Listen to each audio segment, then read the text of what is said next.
I quietly transferred exactly $1.2 million out of my primary bank account and into a highly secure offshore trust. I did not leave a note. I did not send a warning text. I simply pressed submit on my secure laptop and walked into the kitchen to pour myself a fresh cup of espresso. Less than 4 hours later, the absolute silence of my Saturday morning was violently shattered. My teenage daughter stood on my front porch, pounding her clenched fists against the custom glass door until the heavy wood rattled in its frame. She was screaming at the top of her lungs that I had just ruined her entire life and destroyed her father. But as I watched her hyperventilate over a declined transaction notification glowing on her phone screen, she had no idea that I had just saved her from spending the next 20 years in a federal penitentiary. My name is Natalie, and I am 34 years old. I am the founder and chief executive officer of a top-tier crisis management public relations firm based in Austin, Texas. My entire career is built on anticipating disasters, neutralizing threats, and outsmarting highly manipulative people. I get paid a fortune to clean up catastrophic messes for massive corporations. So when my own blood relatives tried to orchestrate a blindside financial attack against me, they completely forgot what I do for a living. Before I continue this story, let me know where you are watching from in the comments below. Hit the like button and subscribe to this channel. If you have ever had to establish ruthless boundaries with toxic family members who believed they were entitled to everything you worked for, trust me, you will want to hear exactly how this confrontation played out. The heavy pounding on my front door grew louder and more frantic. I live in a highly secure gated community tucked away in the wealthy hills of Austin. It is the kind of pristine neighborhood where people value absolute discretion and quiet mornings above everything else. But Madison did not care if the neighbors were watching or listening. Today was her 18th birthday. Instead of celebrating with friends or opening presents, she was throwing a violent tantrum on my welcome mat. She slammed her palm against the glass panel one more time. "Open this door right now!" She screamed so loudly her voice cracked. Her face was flushed bright red with fury, and tears were streaming down her cheeks. She held her smartphone up to the glass window, pressing the screen against it so I could see the glaring red letters. It was a notification from our joint banking application. It read, "Transaction declined. Account frozen." I did not rush to unlock the door. I did not panic or shout back. I stood calmly in my foyer, holding my warm ceramic mug. I took a slow sip of my dark roast espresso, letting the bitter taste settle on my tongue. I watched her rage from the safety of my hallway, analyzing her body language exactly the way I analyze hostile corporate opponents. She looked so much like her father in that moment. The same entitled glare, the same reckless anger when things did not go exactly his way. Greg had abandoned us when I was just 16 and pregnant, leaving me to build my life from absolute zero. Over the past few months, he had suddenly slithered back into the life of Madison, playing the role of the cool, misunderstood entrepreneur father. I knew he was poison. "Are you deaf? Open the door, you psycho!" She shrieked again, kicking the base of the door frame with her expensive designer sneakers. I bought her those sneakers last month. I paid for her private school. I funded every luxury she had ever known. Yet here she was, ready to burn our relationship to the ground over a blocked wire transfer to a man who had never paid a single dime in child support. I finally set my coffee mug down on the marble console table. I adjusted my silk robe, unlocked the deadbolt, and pulled the heavy door open. The morning heat of the Texas sun immediately rushed into the air-conditioned foyer. Madison stumbled forward, almost falling into the house because she had been leaning so heavily against the wood. "Have you completely lost your mind?" she yelled, shoving her phone directly into my face. "Look at this. You locked me out of the account. You have no right to do that. It is my birthday. I am legally an adult today, and this is completely unfair." I stared directly into her angry eyes without blinking. "Yes, Madison. I intentionally locked it," I calmly replied. "I locked it to protect you from him. Protect me from him." Madison scoffed loudly, throwing her hands up in disbelief. "You are obsessed with making him the villain. He is my father and he is trying to build a legacy for our family. You just cannot stand that he is succeeding without you. I took a step forward, closing the heavy front door behind her, so my neighbors would not have to listen to this teenage meltdown. I pointed a steady finger at the phone clutched in her hand. A legacy, Madison. Is that what he called it when he convinced an 18-year-old girl to attempt a wire transfer of $1.2 million to a completely untraceable limited liability company? Madison crossed her arms over her chest. Her jaw was set in that stubborn angle she always used when she was losing an argument, but refused to back down. It is not untraceable, she snapped. It is a revolutionary Web3 tech startup. Dad and Uncle Terrence are closing their Series A funding round next month. They just needed temporary bridge funding to secure the server infrastructure. They offered me equity, Mom. I am not just a kid anymore. I am a founding partner in a company that is going to be worth billions. I laughed out loud at that, a harsh, bitter sound that echoed off the high ceilings of my foyer. A founding partner. I repeated the words slowly, letting the sheer absurdity of her statement hang in the air. Madison, I added you as an authorized user on my secondary account 3 months ago for one reason only, to help you build a solid credit score before you went off to college. I deposited exactly $50,000 into that account. It was a safety net for your future. I paused, taking another sip of my espresso before dropping the reality check she desperately needed. But you did not just try to move your $50,000, did you? Madison looked away, her eyes darting toward the floor. You dug into the banking portal. I continued, my voice dropping to a dangerously quiet tone. You bypassed the secondary restrictions and attempted to sweep my primary savings account. You tried to wire $1.2 million of my money, the money I earned working 80-hour weeks, while your father played golf to a shell company registered in Delaware just 3 weeks ago. I am an investor, she yelled defensively, stomping her foot. Dad said you would react exactly like this. He said you are trapped in a corporate mindset, and you do not understand decentralized finance. He said the bridge loan would be paid back in 48 hours with 20% interest. You are actually costing me money by freezing this transaction.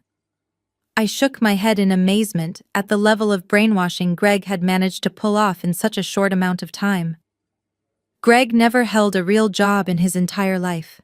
His sudden transformation into a tech visionary was a pathetic scam.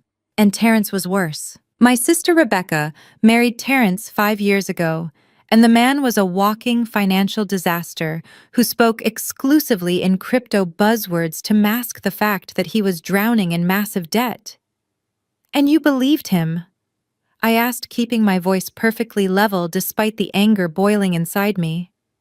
You genuinely believed that a legitimate tech startup on the verge of $1 billion valuation needed a teenage girl to wire them $1 million from her mother's personal savings account on a Saturday morning to survive. Madison opened her mouth to argue, but no words came out.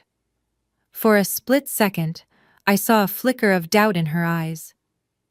The logical part of her brain, the part I had spent 18 years cultivating, was trying to break through the garbage her father had fed her, but her teenage pride was too strong. You do not understand anything about his business. She finally spat out, her voice dripping with venom. Uncle Terrence showed me the prospectus. They have angel investors lined up from Silicon Valley. They just needed liquidity. They trusted me to handle the bridge capital because I am an adult now. You are just jealous because Dad chose to include me in his success instead of you. You want to control me forever, but you cannot. I am 18. I have rights. I can do whatever I want with that account.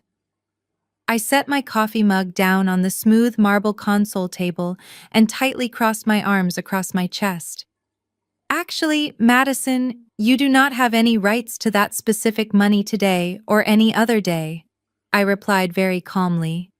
And you are about to find out exactly why right now. Madison let out a sharp, sarcastic laugh that sounded too much like her father. You think you can just snap your fingers and control my life forever? she sneered, stepping further into the foyer. Dad warned me you would pull something like this. He told me you would use your money to hold me hostage just like you do with your corporate clients. You are nothing but a soulless PR spin doctor. You do not care about family or loyalty. You only care about optics and control.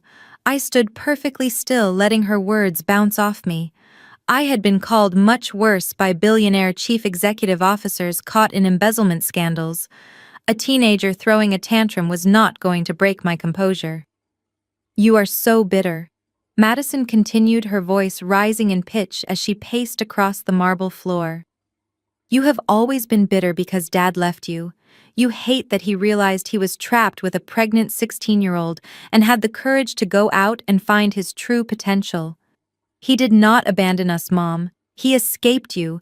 He escaped your obsessive need to micromanage everything and everyone around you.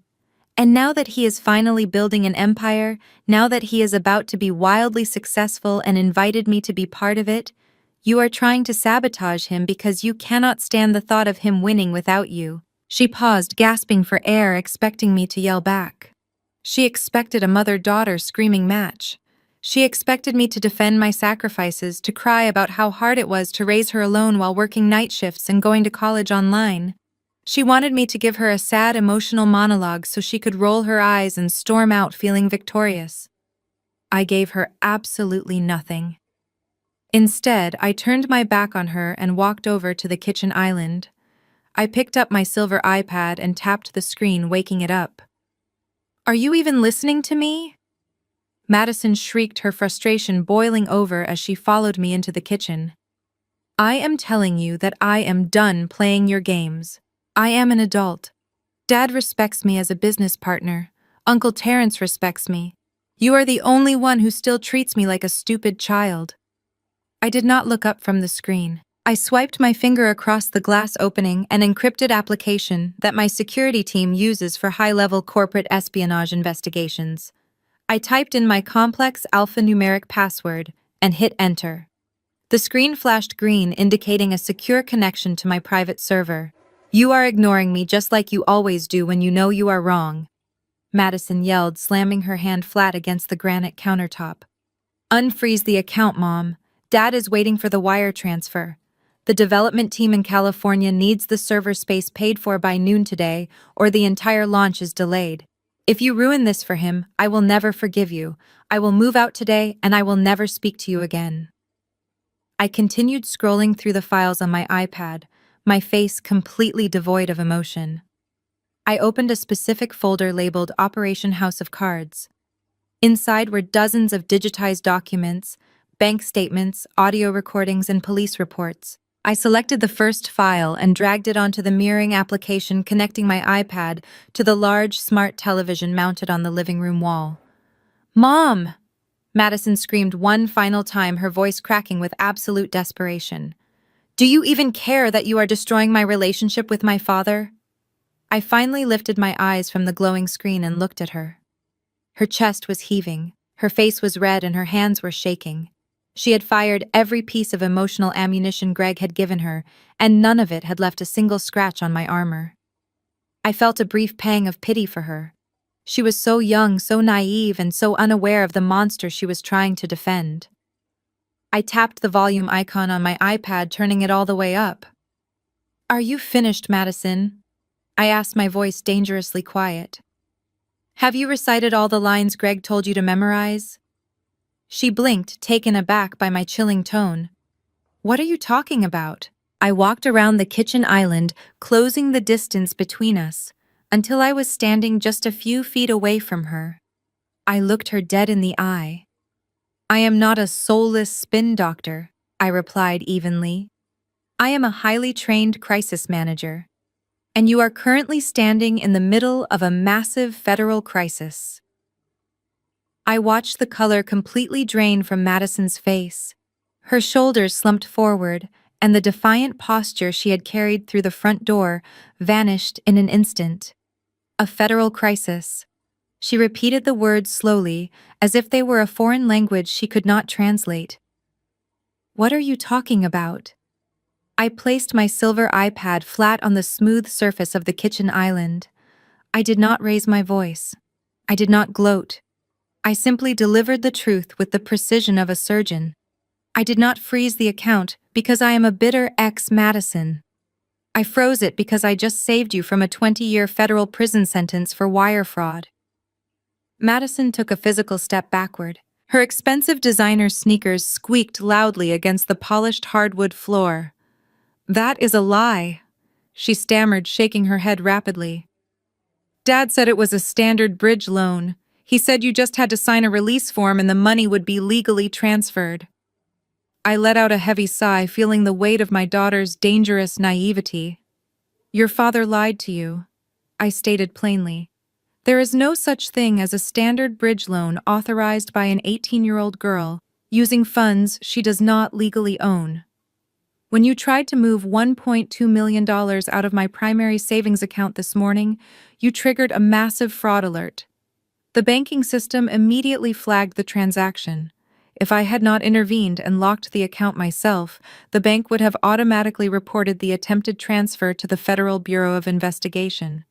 Madison crossed her arms tightly across her chest, shivering as if the air conditioning had suddenly dropped 10 degrees. "I am an authorized user," she argued, but her voice lacked the aggressive venom from earlier.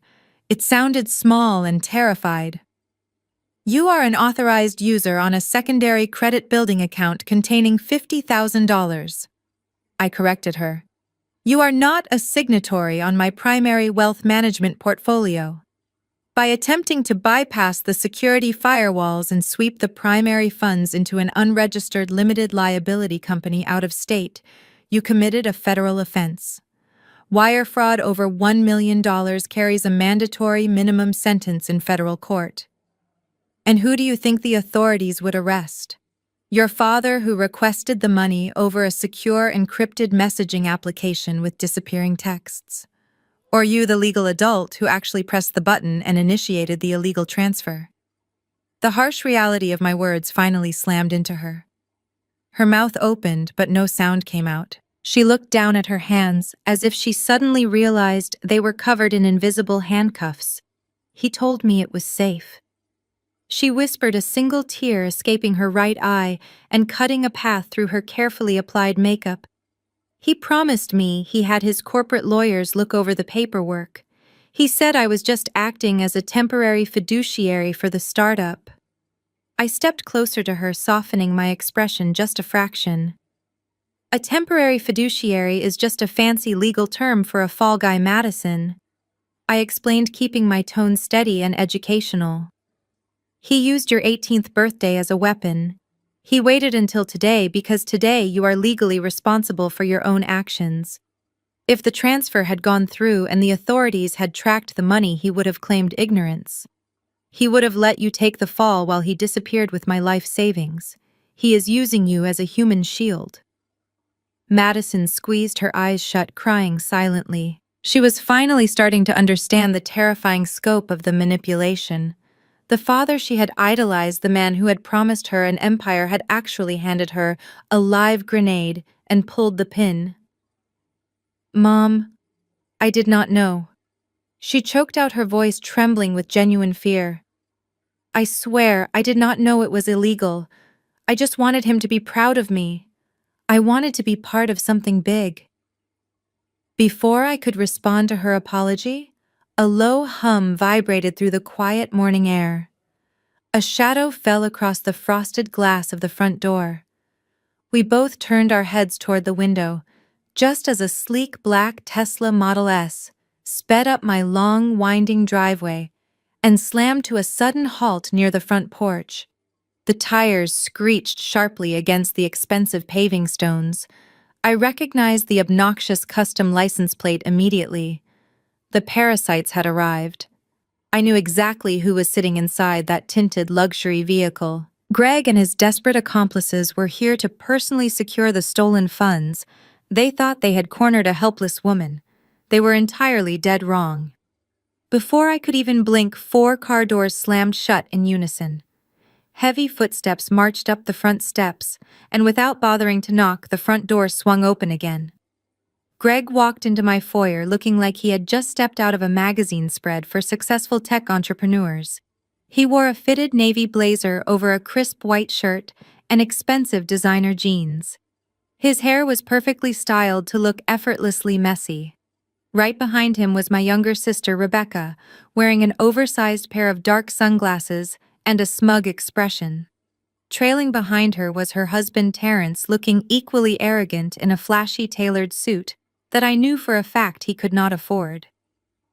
The moment Greg saw Madison standing in the kitchen, he immediately switched into his concerned father persona. He rushed past me, completely ignoring my presence, and wrapped his arms around her. Madison collapsed into his embrace, sobbing onto his expensive blazer. "It is okay, sweetheart," Greg murmured loudly enough for me to hear. "I am here now. I told you your mother would try to pull a stunt like this. She simply cannot handle seeing us build something meaningful together." He pulled back and placed both hands on her shoulders, looking at her with practiced sympathy. "You did everything perfectly today, Madison. You acted like a true adult and a visionary business partner. This is not your fault.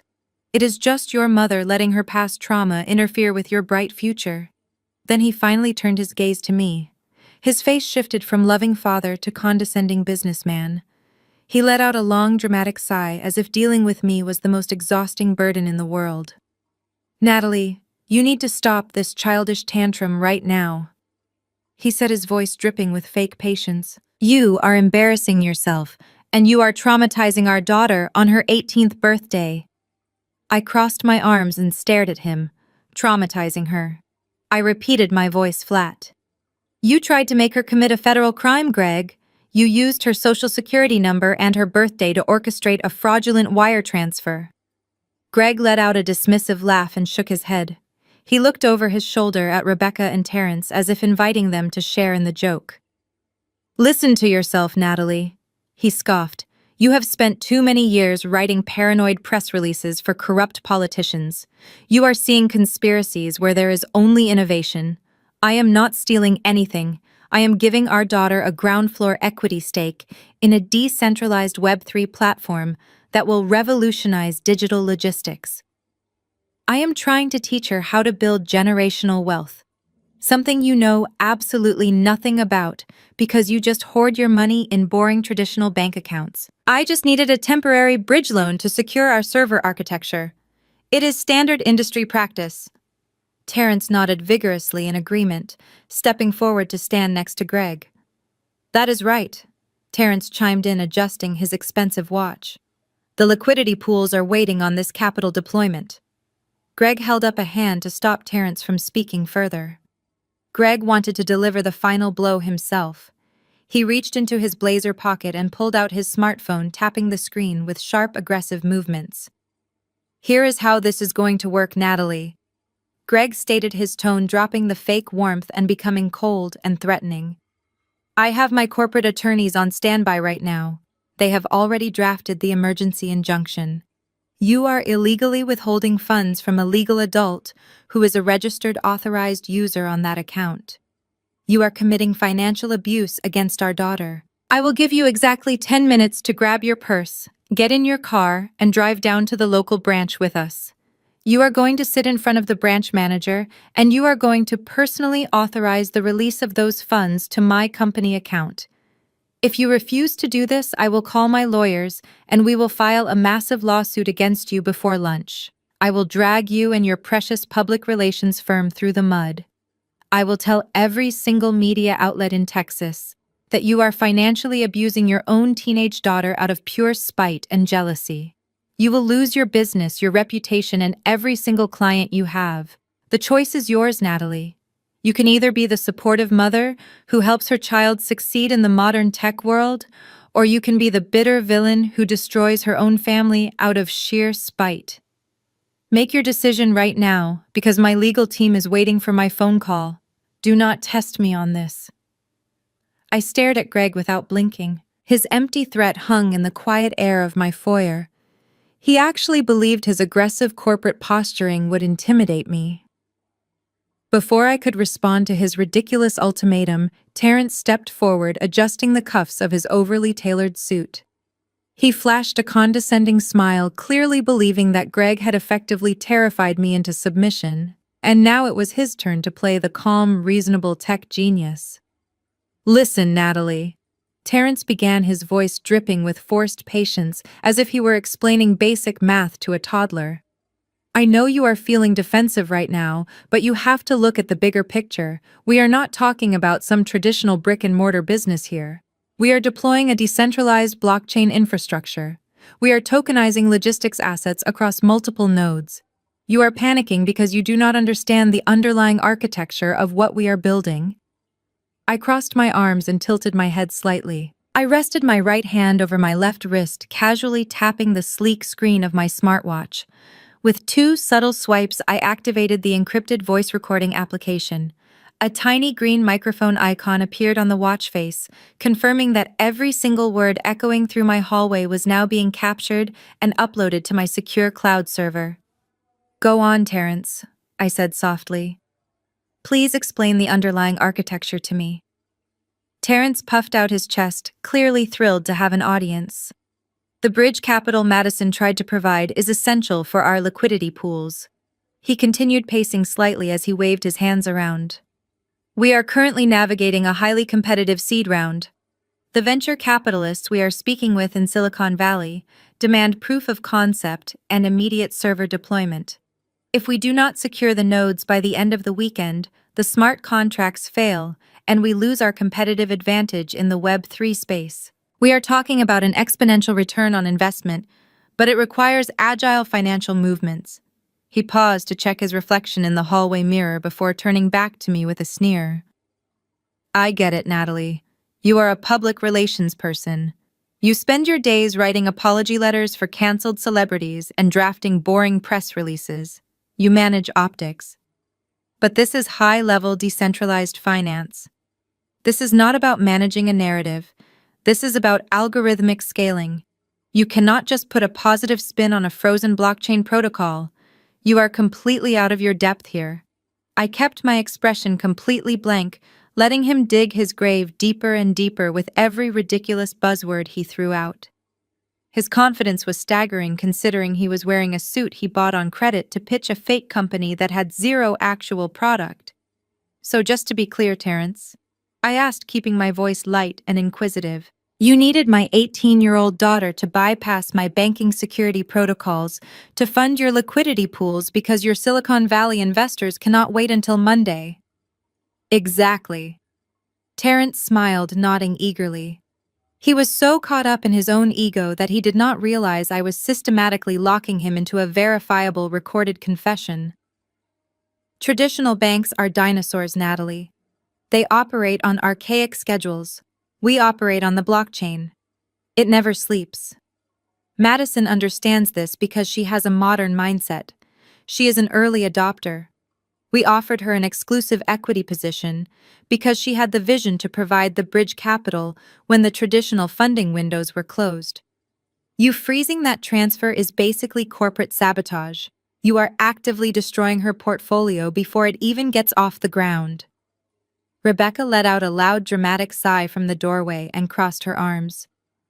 You see, Natalie, she chimed in, her voice echoing her husband's arrogance. Terrence is a financial visionary. You are just embarrassed because you do not understand anything he just said. You have always been so jealous of anyone who is smarter than you. Just go to the bank and release the money so we can all move on with our lives and build our legacy. I looked down at my smartwatch, verifying that the recording was still running perfectly. Terrence had just stated on the record that he and Greg had promised a guaranteed return on investment to a teenager in exchange for an unauthorized wire transfer from an account she did not own. He had legally defined their actions as an unregistered securities offering disguised as a bridge loan.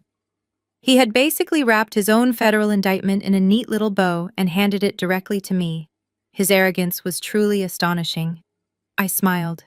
His pathetic attempt to insult my intelligence would soon cost him absolutely everything he had. Rebecca pushed her oversized designer sunglasses up into her perfectly highlighted blonde hair and took an aggressive step forward, placing a fiercely protective hand on Terrence's tailored arm. She glared at me with the exact same expression of utter disappointment our mother used whenever I failed to meet her impossible expectations. You just cannot help yourself, can you, Natalie? She snapped, her voice shrill and grating in the quiet space of my foyer. You always have to be the smartest person in the room. You always have to ruin every single family milestone because you are so deeply miserable inside. She gestured wildly around my pristine, brightly lit entryway. Look at this magnificent house. Look at all this excessive wealth you hoard for yourself, while the rest of us are actually trying to build something meaningful and lasting. You could have effortlessly written a check for Madison today and barely noticed the money was gone. But no, you had to turn her highly anticipated 18th birthday into another one of your dramatic power trips. Just like you completely ruined my perfect wedding day when you stubbornly refused to pay for the upgraded floral arrangements. You are physically incapable of simply being happy for anyone else in this room. I remained completely silent and perfectly still, letting her continuously vent her incredibly toxic entitlement. My absolute silence only seemed to fuel her burning rage further. Terrence is a brilliant financial mind, Rebecca continued, her loud voice echoing off the high custom ceilings. Greg is generously giving your daughter the investment opportunity of an absolute lifetime. And instead of openly supporting them, you maliciously freeze your bank accounts and treat them like common criminals. This is exactly why you have always been the ultimate black sheep of this entire family. You have zero family loyalty. When Terrence and I desperately needed a substantial down payment for our beautiful new house last year, you cruelly slammed the heavy door in our faces. You falsely claimed you were merely protecting your hard-earned assets. But we all thoroughly know the real truth. You are just a selfish, cold-hearted businesswoman who deeply cares infinitely more about her prestigious public relations firm than her own flesh and blood. You honestly think that just because you struggled alone when you were a foolish, pregnant teenager, everyone else magically has to suffer too. You constantly use your money as a cruel weapon to forcefully control people, and when they bravely refuse to bow down to your demands, you actively try to destroy them. Rebecca crossed her arms, a triumphant smirk spreading across her face as she prepared to deliver what she believed was the ultimate emotional blow. This is exactly why Mom and Dad completely cut you off, she sneered, leaning in closer. They finally saw you for what you really are. They realized that you would rather sit alone in this giant empty house than help your own sister establish a comfortable life. Dad told me last week that he does not even consider you his daughter anymore. He said you are nothing but a massive disappointment. They are so proud of me and Terrence for taking risks and building a real portfolio. They are thrilled that Greg is stepping up to be the father Madison actually deserves. You are completely isolated, Natalie. Nobody in this family supports you. Nobody is on your side. Even your own daughter realizes how toxic you are. You have successfully alienated every single person who ever loved you all because you are too cheap and too arrogant to share a tiny fraction of your ridiculous wealth. Madison looked down at the floor, uncomfortable with the sheer venom pouring out of her aunt. I simply looked at Rebecca, feeling absolutely nothing but a deep, profound sense of relief. For years, I had agonized over the rejection of my parents. I had spent countless hours in therapy trying to understand why I was never good enough, why Rebecca was always the golden child despite her constant failures and endless demands for bailouts. But standing here today, listening to her openly admit that our parents disowned me simply because I refused to be their personal, automated teller machine, the final chain broke. Their rejection was not a punishment. It was my absolute salvation. Are you quite finished, Rebecca? I asked, my voice as calm and smooth as glass. Because while your tragic victim narrative is highly entertaining, it does not change the fact that the bank account remains firmly locked. Greg suddenly shoved his way past Rebecca, his face turning a dangerous shade of crimson. He had completely lost his thin patience with the unnecessary family drama and was now entirely ready to forcefully take back full control of the current narrative today. Enough of this completely pointless psychological warfare, Greg barked, taking a heavy step forward until he was standing just inches away from my kitchen island. He reached inside the breast pocket of his tailored navy blazer and violently yanked out a thick, folded stack of legal papers. He slammed them down onto the polished granite surface with so much aggressive force that my ceramic espresso mug visibly rattled.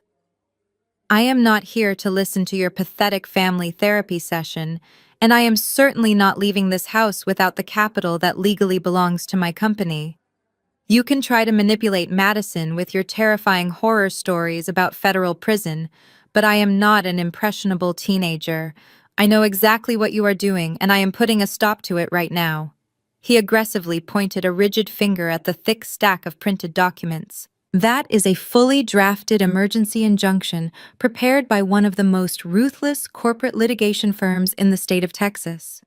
It outlines extremely specific charges of financial abuse and illegal asset withholding against an adult dependent.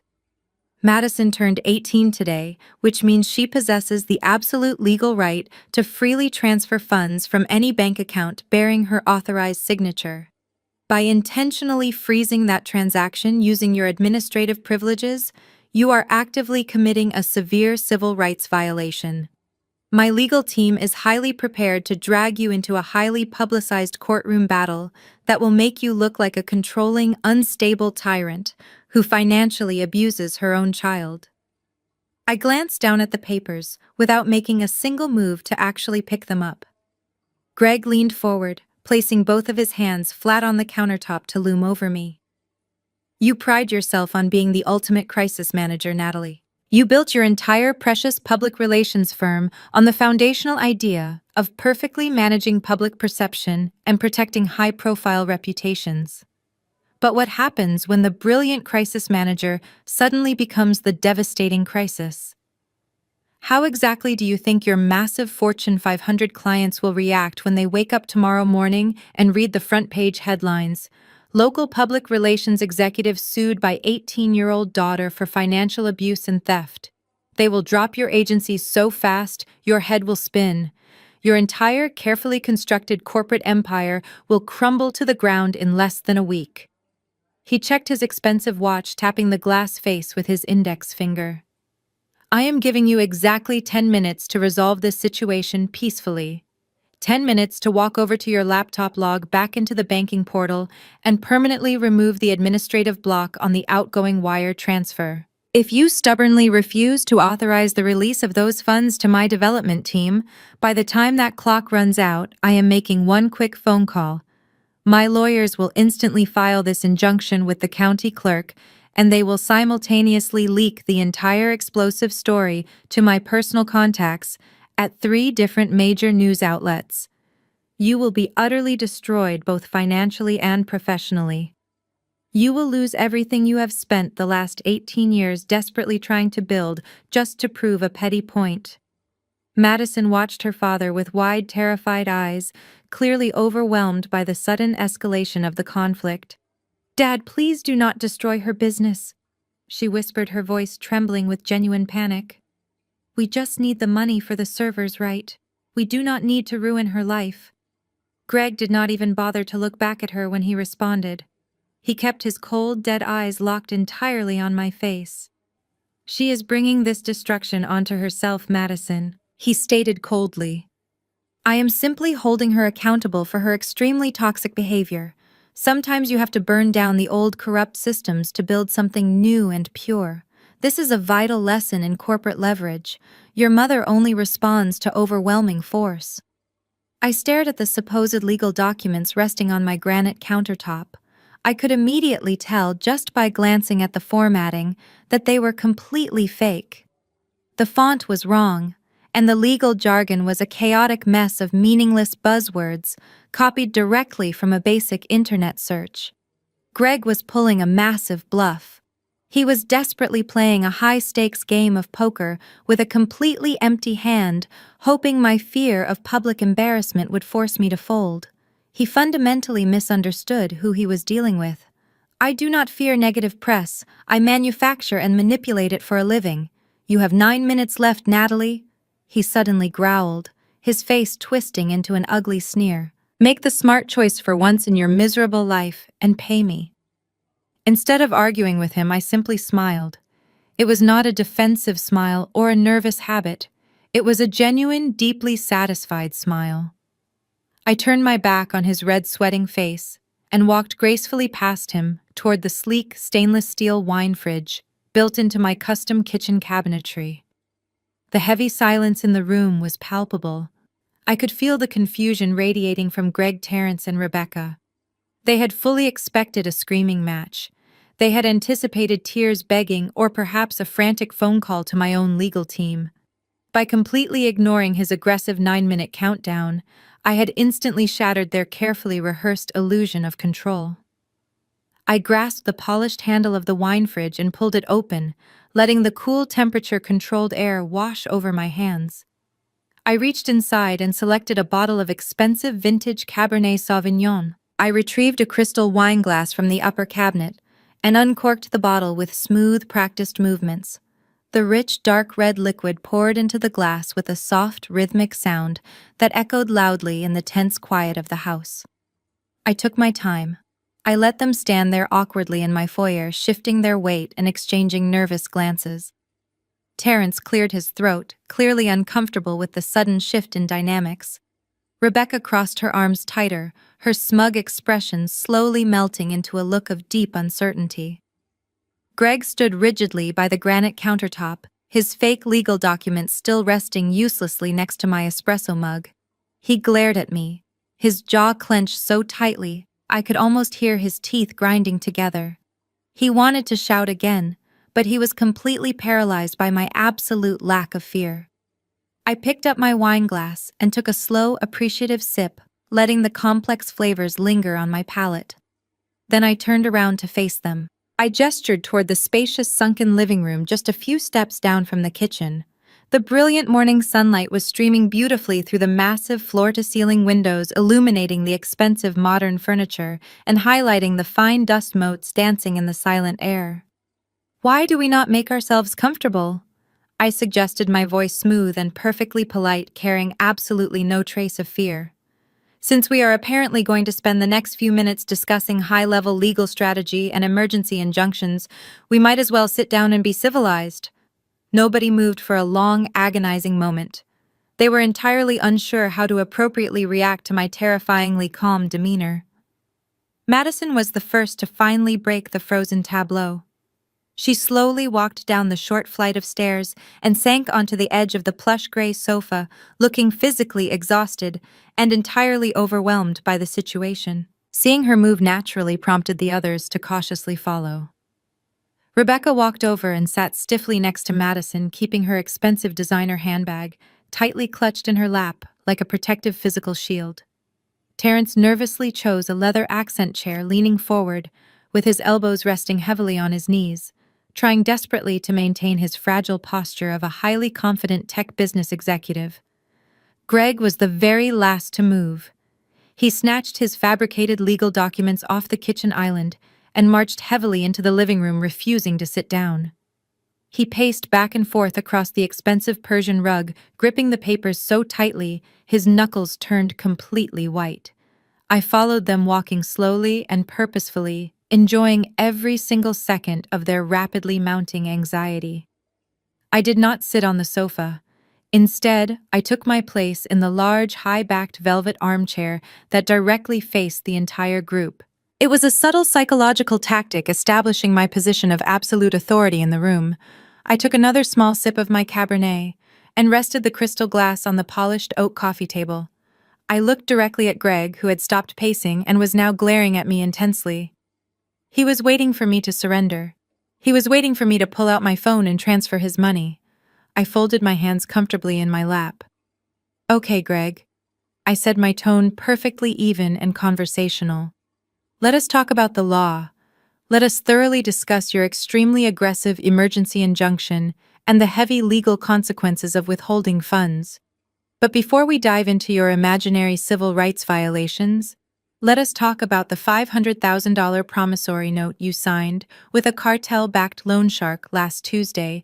using Madison and her stolen social security number. The sheer terror that instantly flooded his widened eyes told me everything I needed to know. The trap was sprung and he was completely caught now. Greg froze entirely.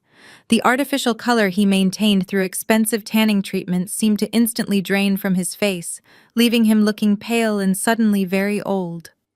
The fake legal documents he had been aggressively brandishing just moments earlier slipped from his suddenly numb fingers and scattered carelessly across the expensive Persian rug. He opened his mouth to speak to deny the devastating accusation, or to spin another web of lies, but his vocal cords completely failed him. He just stood there staring at me with wide, terrified eyes, as the absolute reality of his situation crashed down upon him.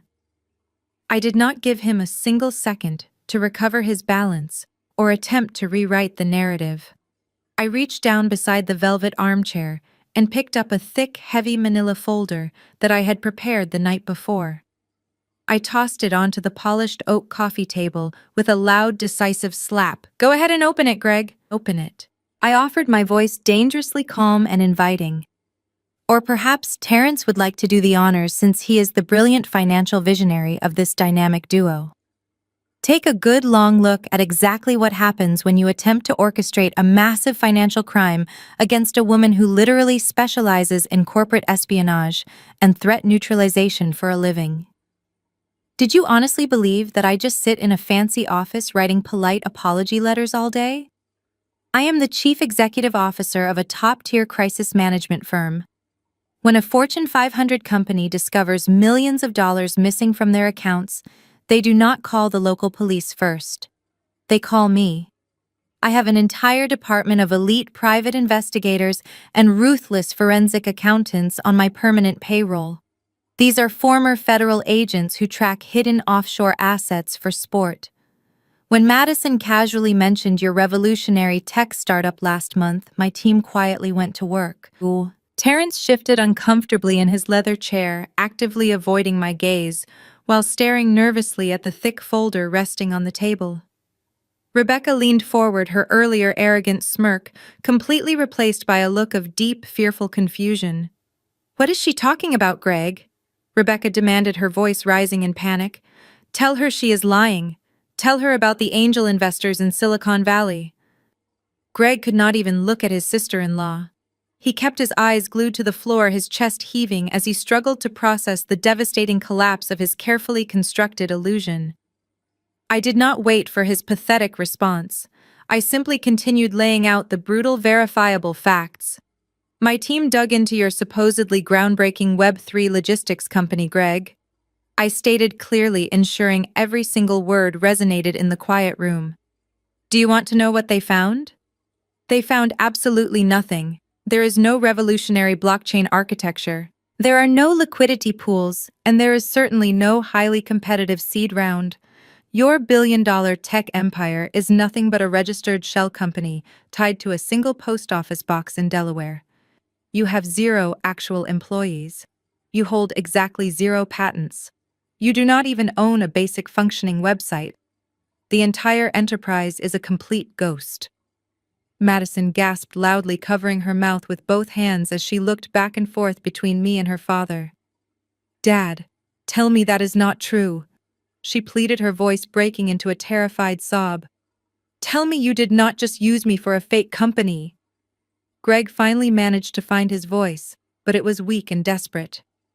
"You do not understand business, Natalie," he stammered frantically, wiping a line of cold sweat from his forehead. "We are in the stealth phase. We are operating quietly to fiercely protect our intellectual property from aggressive industry competitors. It is a standard operational procedure for disruptive technology startups." I let out a sharp, genuine laugh that cut through his ridiculous lies like a freshly sharpened knife.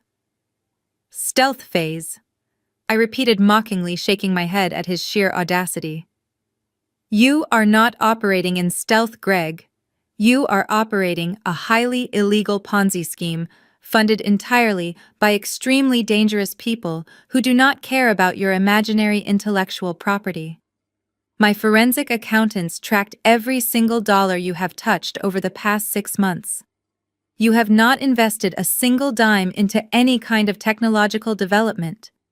You have been frantically using stolen funds to pay off a massive mountain of personal debt to a very violent organized crime syndicate. And when those people finally demanded their $500,000 back with crippling interest, you realized you were entirely out of time. So you decided to completely destroy your own teenage daughter's life just to save your pathetic skin. Terrence abruptly stood up from the leather accent chair, his expensive suit suddenly looking 3 sizes too big for his shrinking posture. He held both of his hands up in a defensive gesture, backing away from Greg, as if the man had suddenly caught a highly contagious disease. "Natalie, wait a minute," Terrence stammered, his voice pitching up an entire octave. "You have to believe me when I tell you that I had absolutely no idea about any cartel money or any illegal loans. I am strictly the technical advisor for the decentralized logistics infrastructure. I handle the blockchain architecture and the tokenomics. Greg handles all the fiat currency fundraising and the traditional banking side of the operation. He told me he was securing standard bridge capital from a legitimate institutional lender. I am completely innocent in this specific financial matter." I slowly turned my head to look at Terrence, letting a cold, empty silence stretch out between us before I finally responded, "Innocent." I repeated the word as if tasting something incredibly sour. That is a very interesting choice of vocabulary for a man who has spent the last 5 years aggressively positioning himself as a billionaire crypto visionary. I reached back into the thick manila folder resting on the coffee table and pulled out a second stack of documents. These pages were securely fastened together with a heavy metal clip. I tossed them casually onto the glass surface, right next to the evidence of Greg and his criminal conspiracy. "Do not attempt to insult my intelligence by playing the clueless technical advisor, Terrence," I said, my voice dropping to a low, dangerous register. "You do not know the first thing about blockchain architecture or decentralized finance. My forensic accountants ran a deep background check on your precious cryptocurrency trading history. Would you like to guess what they actually found behind all those complex digital wallets and encrypted offshore accounts?" Terrence swallowed hard, visibly sweating now, but he remained completely silent. "They found that you are nothing but a degenerate gambler," I stated flatly, watching the color drain from his face just as rapidly as it had drained from Greg's face a moment ago.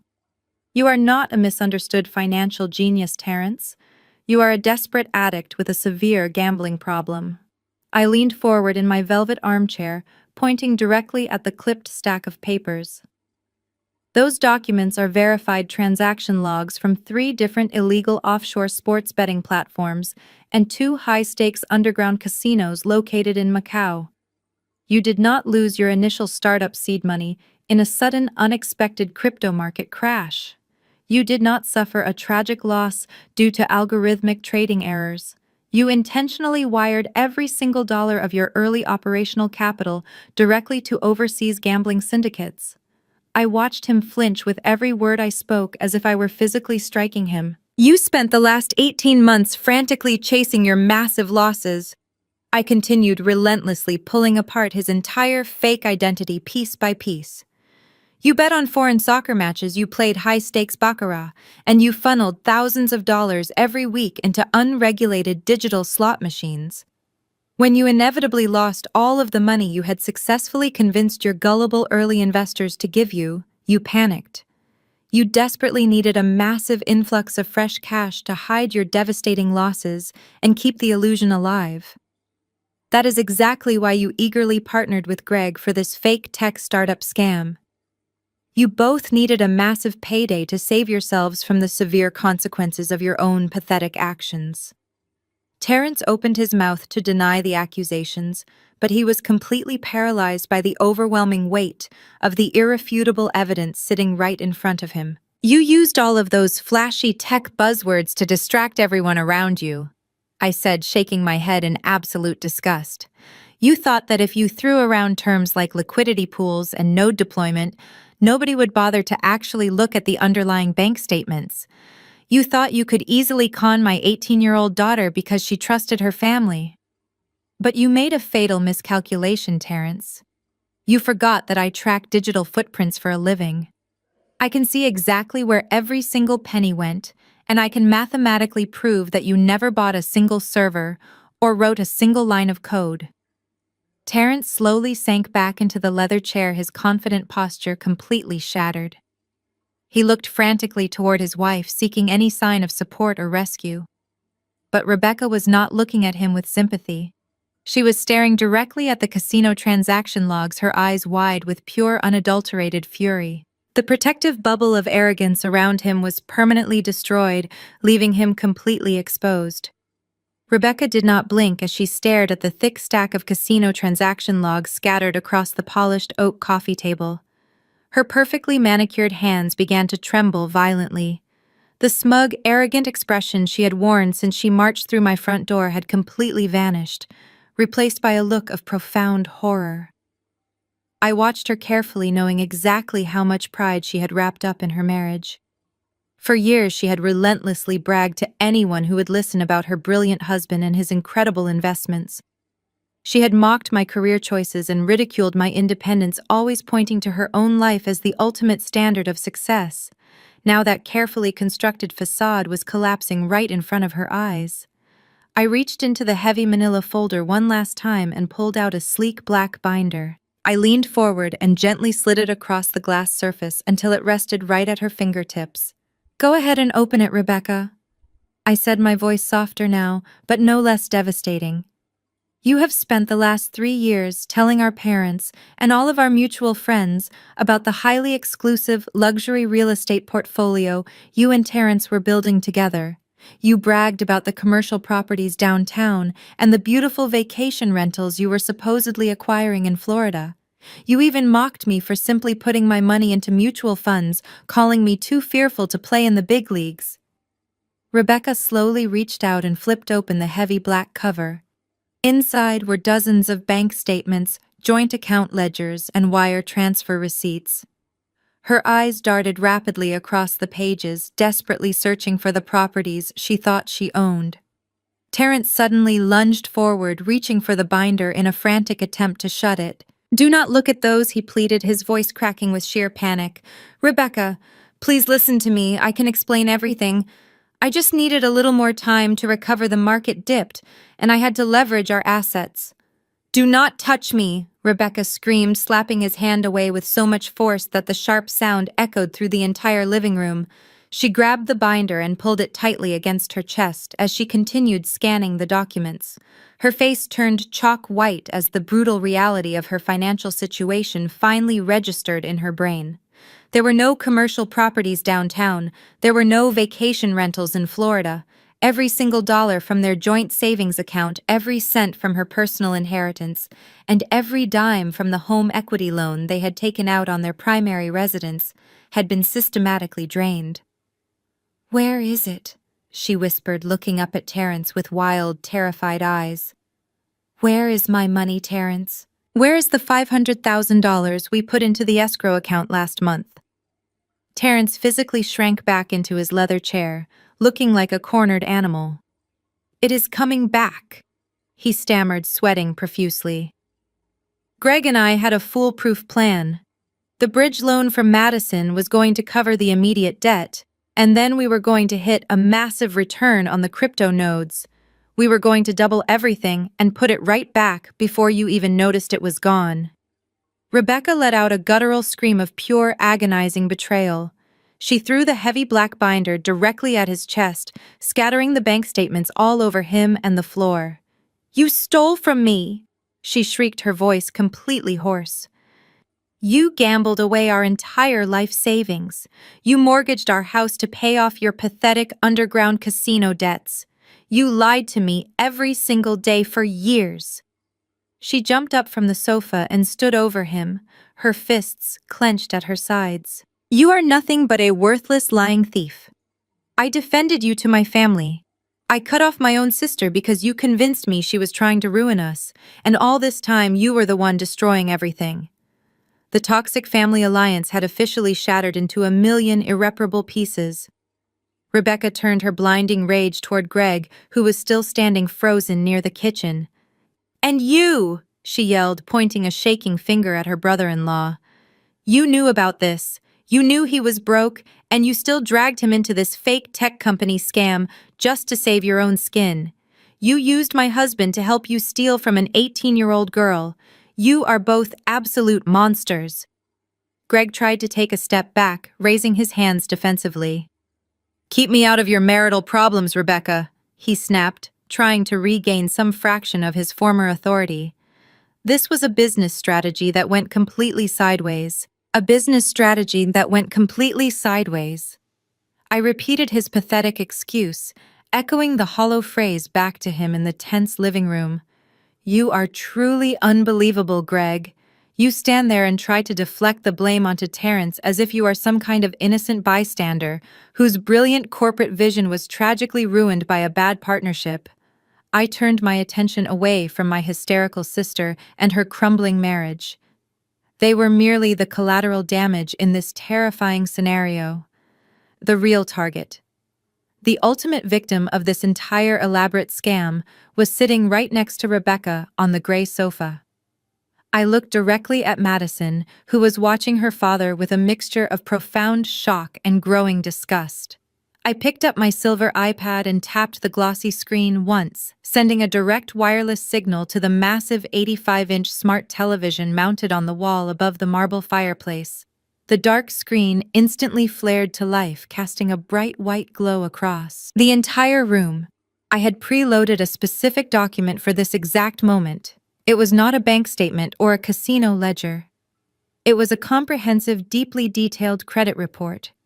I waited for a few seconds, letting everyone in the room focus their attention on the glowing text illuminated on the high-definition screen. Do you know what that is, Greg? I asked, my voice echoing loudly in the quiet space. Madison squinted at the television, her brow furrowing in deep confusion as she tried to read the small text from the sofa. Mom, why is my name at the top of that screen? She asked, her voice trembling slightly. Why does it show a credit history extending back almost a full year? I looked at my daughter, feeling a sharp pang of protective anger toward the man who had done this to her. Because, Madison, I explained, keeping my tone perfectly steady despite the absolute rage burning in my chest. Your father did not just suddenly decide to include you in his business venture today because you magically turned 18. He has been actively using you for months. I pointed the digital laser pointer from my iPad toward the first section of the report. When I added you as an authorized user to that secondary account, I established a pristine credit profile for you. I wanted you to have a solid financial foundation, but your father saw that pristine credit profile and recognized a highly valuable, completely untapped resource. I scrolled down the digital document, revealing a massive list of deeply alarming financial activities. 6 months ago, Greg illegally obtained your social security number, I stated flatly, turning my cold gaze back to my ex-husband, who was now physically shaking. He forged your digital signature and began applying for massive unsecured personal loans. But he did not go to a traditional bank, because traditional banks rigorously verify identities and require physical presence. He went to the dark web. He went to unregulated, predatory lending platforms and highly dangerous private syndicates. Madison let out a sharp gasp, covering her mouth with her trembling hands. The television screen displayed a terrifying string of red numbers.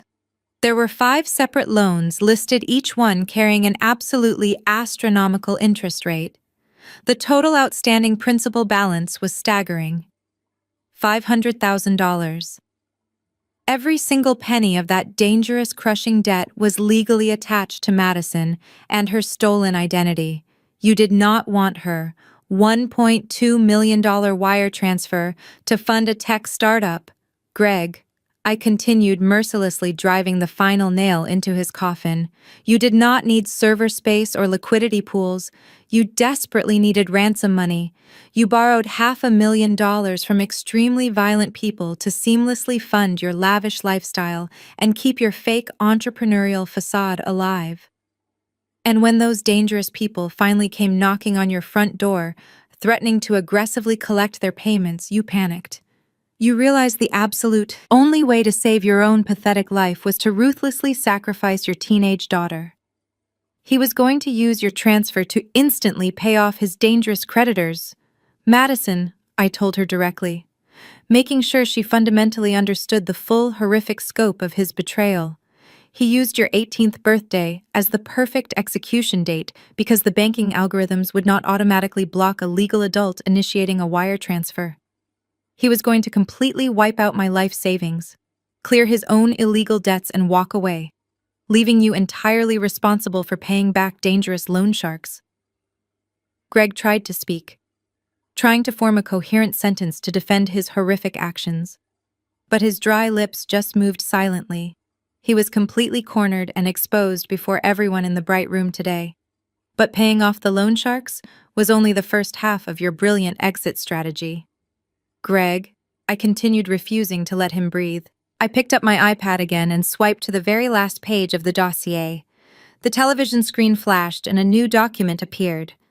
It was a digital receipt for a first-class one-way airplane ticket.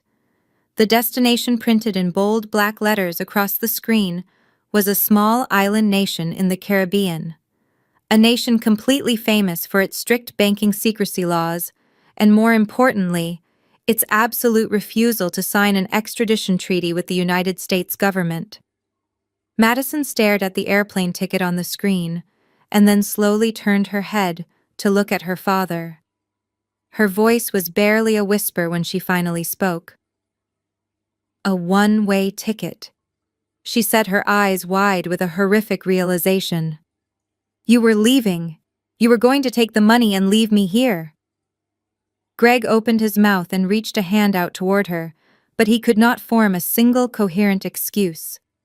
The physical evidence displayed on the massive screen behind him was completely irrefutable. I stepped out from behind my velvet armchair and walked closer to the sofa, ensuring Madison heard every single word of the ugly truth. He was never planning to build a company with you, Madison. I explained, keeping my voice steady and completely devoid of sympathy for the man standing across the room. The moment you authorized that $1.2 million wire transfer this morning, the money would have instantly bounced through his fake Delaware shell company. $500,000 would have been immediately diverted to the criminal syndicate to buy back his worthless life and cancel the violent threats against him. The remaining $700,000 would have been securely routed directly to an offshore account he opened under a false name last month. I pointed my finger directly at Greg, whose shoulders were now completely slumped in total defeat. By the time the bank flagged the massive transaction on Monday morning, he would have already been sitting comfortably on a sunny beach drinking cocktails thousands of miles out of federal jurisdiction. He would have completely vanished, leaving his entire old life behind. And do you want to know what he intended to leave you with, Madison? She looked up at me, her face pale and her eyes brimming with fresh tears. She shook her head, slightly terrified of the answer. He intended to leave you holding the bag, I stated brutally and honestly. He deliberately structured every single piece of this massive fraud around your stolen identity and your 18th birthday. When the federal investigators inevitably realized the money was gone, they would not have gone looking for him in the Caribbean. They would have come straight to this house. They would have looked at the digital signatures, the authorized user logs, and the internet protocol addresses. On paper, it would look exactly like a naive but greedy 18-year-old girl decided to rob her wealthy mother blind and funnel the cash into a fake corporate entity. I watched the color drain from her cheeks as the sheer weight of the impending legal nightmare crashed down on her shoulders. You would have been the absolute sole target of a massive federal wire fraud investigation. I continued, refusing to sugarcoat the devastating reality. You would have faced immediate arrest, aggressive interrogation, and a mandatory minimum prison sentence of at least 20 years. Your entire life, your college dreams, your future career, everything would have been permanently destroyed before it even began. And if by some miracle the federal authorities did not arrest you immediately, the loan sharks certainly would have found you. Because remember, your name is the one listed on their promissory notes. When the interest payments suddenly stopped arriving, they would have come looking for the person legally responsible for the massive debt. The room fell into an incredibly heavy, horrifying silence. The only sound was the soft hum of the air conditioning and the rapid, shallow breathing of my daughter. She was finally comprehending the monstrous magnitude of her father's absolute betrayal. He did not just try to steal my savings, he actively planned to sacrifice her freedom, her physical safety, and her entire future just to secure his own cowardly escape. He was willing to throw his own teenage daughter directly to the federal authorities and violent criminals without a single second of hesitation. Greg looked frantically around the room, desperately searching for an escape route, but he found nothing except cold, glaring eyes. He realized the absolute finality of his terrifying situation. The game was over. I smiled coldly at the truly trapped man. Madison let out a sound that I had never heard before. It was a guttural, agonizing wail of pure heartbreak that seemed to tear its way out of her chest. She collapsed forward onto the plush gray sofa, burying her face in her hands as her entire body began to shake violently. The terrifying reality of her father's absolute betrayal had finally broken through her teenage defiance, completely shattering the false idol she had worshipped for the past 6 months. She started hyperventilating, gasping for air between heavy, racking sobs. I instinctively took a step toward her, my maternal instincts screaming to comfort my child, but I forced myself to hold my ground. She needed to feel the full, devastating weight of this moment so she would never again fall victim to a manipulative predator. "Dad, how could you?" she choked out, looking up at Greg with a face completely stained by tears and mascara.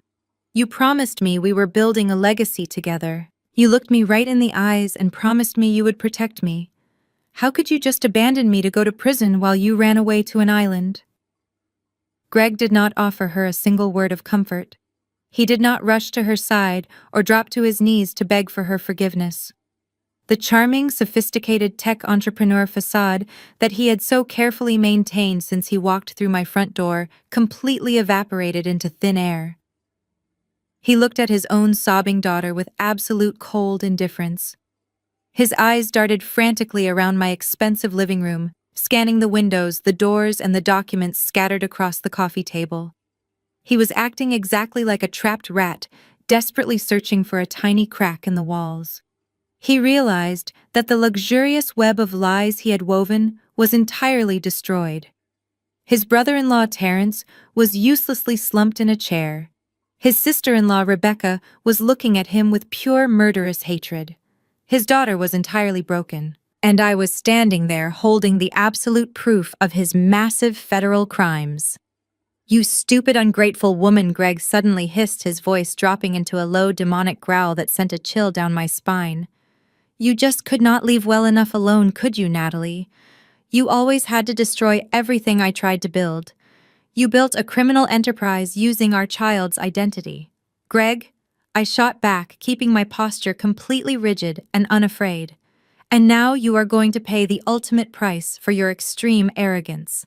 Before I could even finish my sentence, Greg snapped. The sheer desperate panic of a man staring down a 20-year federal prison sentence completely consumed him. He let out a furious roar and lunged violently across the living room, charging directly at me. His hands were outstretched, his fingers curled into tight claws as he aimed straight for the manila folder and the silver iPad resting firmly in my grasp. He wanted to destroy the physical evidence, thinking that tearing up a few pieces of paper and breaking a tablet would magically erase the extensive digital footprint my team had already secured. Rebecca screamed, jumping back against the wall as Greg threw his entire body weight forward. Madison shrieked in absolute terror, burying her head into the couch cushions. But I did not scream, and I did not panic. I simply took one calm, deliberate step backward, sliding smoothly out of his immediate reach. Greg stumbled heavily over the edge of the thick Persian rug, crashing hard onto his hands and knees just inches away from my feet. He scrambled frantically, grasping at the scattered casino logs and the fake legal injunctions, attempting to gather them into a messy pile. His breathing was heavy and ragged, sounding like a wild animal cornered in a dark alley. "You cannot do this to me," he panted.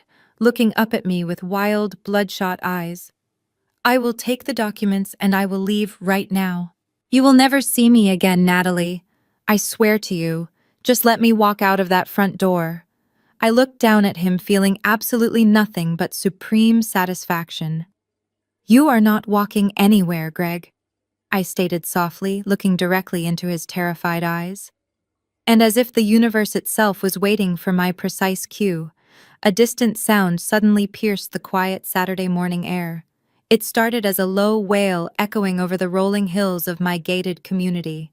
Within seconds, the sound multiplied, growing louder and more aggressive with every passing heartbeat. It was the distinct scream of multiple emergency sirens tearing through the neighborhood. The deafening noise flooded the street outside, vibrating through the thick glass windows, sealing his fate. Intense flashing red and blue lights suddenly pierced through the massive floor-to-ceiling windows of my living room. The bright strobing colors danced across the walls and reflected off the polished hardwood floors, casting long, erratic shadows over everyone. The wailing sirens grew exponentially louder until they abruptly stopped, replaced by the heavy crunch of tires rolling over my manicured gravel driveway. Several heavy car doors slammed shut in rapid succession outside. Greg froze on the floor, his hands still clutching a few crumpled pages of the fake legal documents. He looked toward the bright windows, his face completely devoid of color. The sheer reality of the flashing lights broke whatever fragile grip he still had on his sanity. He dropped the papers entirely and scrambled to his feet, stumbling over his own expensive shoes. He did not look at Madison. He did not look at Rebecca or Terrence. He simply turned and sprinted toward the front foyer, fueled by pure, desperate adrenaline. I remained seated in my velvet armchair watching him run. Greg reached the heavy custom glass front door and violently grabbed the brushed steel handle. He yanked it backward with all of his strength, expecting the door to fly open and offer him a clear path into the neighborhood. The heavy door did not budge a single inch. He let out a frustrated grunt and yanked the handle again, pulling so hard his shoulder audibly popped. He frantically reached for the manual deadbolt switch, attempting to twist it open. "It is completely useless, Greg," I called out, my voice projecting clearly across the room. He spun around, his chest heaving as he pressed his back against the glass. "Open this door right now, Natalie," he screamed, pointing a shaking finger at me. "Open this door, or I swear I will break this glass and climb out." I slowly reached over to the polished oak coffee table and picked up my crystal wine glass. I took a calm, measured sip of the rich Cabernet, enjoying the smooth finish, before setting the glass back down. I did not raise my voice or show even a hint of alarm. My smart home security system completely engaged the secondary deadbolts the moment those police cruisers breached the front gates of the community, I explained evenly. The heavy glass behind you is reinforced and shatterproof. You are not breaking it, and you are certainly not climbing out of anything today. Greg pressed his face against the glass, peering outside. "Oh my God," he whispered, his voice cracking with absolute despair. "They are walking up the driveway. There are at least 6 officers out there." He turned back to me, his eyes wide and pleading. "Tell them it was a misunderstanding, Natalie. Please tell them we were just having a family dispute over a joint bank account. I will give you whatever you want. I will sign away my parental rights. I will never speak to Madison again. Just tell them to leave." I stared at him, feeling a profound sense of disgust. He was still trying to bargain. He was still trying to negotiate his way out of a federal crime, as if we were haggling over the price of a used car.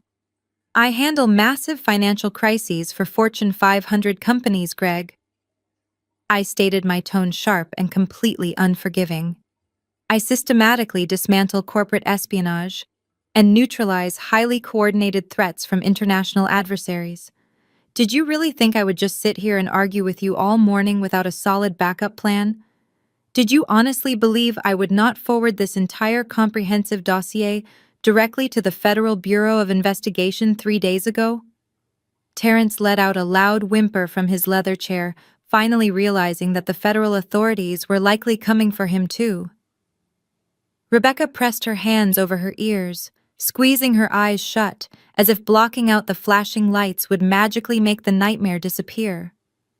Madison remained on the sofa crying softly, but she did not look at her father anymore. She kept her eyes glued to the floor, entirely detached from the pathetic man begging by the front door. Heavy fists pounded violently against the thick glass behind Greg, making him jump forward in terror. "Open the door, police," a deep authoritative voice commanded from the front porch. "We have a federal warrant for the arrest of Greg. Open the door immediately." Greg slowly slid down the glass door until he was sitting flat on the cold marble floor. He pulled his knees up to his chest and buried his face, completely surrendering to his inevitable fate. I picked up my iPad and tapped the application icon once. The smart home system chirped brightly, unlocking the deadbolts to let the authorities inside. The heavy glass door swung open with a forceful whoosh of air. A team of heavily armed federal agents wearing dark tactical vests emblazoned with yellow letters alongside uniformed Texas State Police officers instantly flooded into my pristine foyer. Their heavy black boots pounded against the polished marble, echoing like a synchronized drumbeat of absolute justice. The sheer physical presence of the law enforcement officers completely dominated the space, pushing all the oxygen out of the room. "Stay exactly where you are and keep your hands where we can see them," a loud, booming voice commanded. Terrence panicked. The reality of his illegal gambling debts and his deep involvement in a massive federal wire fraud conspiracy suddenly overloaded his brain. Instead of complying with the clear instructions given by the heavily armed officers, he made a completely irrational decision. He leaped out of the leather accent chair, knocking it backward onto the floor, and bolted toward the sliding glass doors leading to the backyard patio. He did not even make it 3 steps. 2 state troopers lunged forward with lightning speed. "Stop resisting," one of the officers yelled, grabbing Terrence by the shoulder of his expensive tailored suit. Terrence twisted violently, trying to rip himself free from the iron grip of the law. "I am just a technical advisor," he screamed, his voice cracking with sheer terror. "I did not steal any money." The officers did not hesitate or negotiate. They expertly swept his legs out from under him and slammed him face first onto the cold, hard marble floor. The sickening thud of his impact echoed through the living room, followed instantly by the sharp metallic clicking of heavy steel handcuffs ratcheting tightly around his wrists. Rebecca shrieked, covering her mouth with both hands as she watched her husband securely pinned to the ground, completely humiliated and exposed as a common criminal. Seeing Terrence forcefully taken down finally snapped Greg out of his frozen state of despair. He slowly pushed himself off the floor, attempting to salvage whatever tiny shred of dignity he had left. He frantically brushed the imaginary dust off his expensive navy blazer and smoothed down his perfectly styled hair. He immediately shifted back into his fake wealthy businessman persona, desperately hoping his charm could manipulate the federal authorities the exact same way he manipulated naive investors. He squared his shoulders and walked cautiously toward the lead detective, a tall, intimidating man holding a thick black folder. "Officer, there is absolutely no need for this aggressive display of force," Greg said, projecting a calm, sophisticated tone that made my stomach churn with disgust.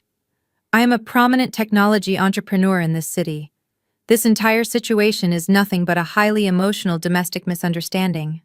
My ex-wife is simply upset over a minor civil dispute regarding our daughter's college fund and a temporary business loan. If you just give me 5 minutes to speak with my high-powered corporate attorneys, we can clear this entire mess up without wasting any more of your valuable time."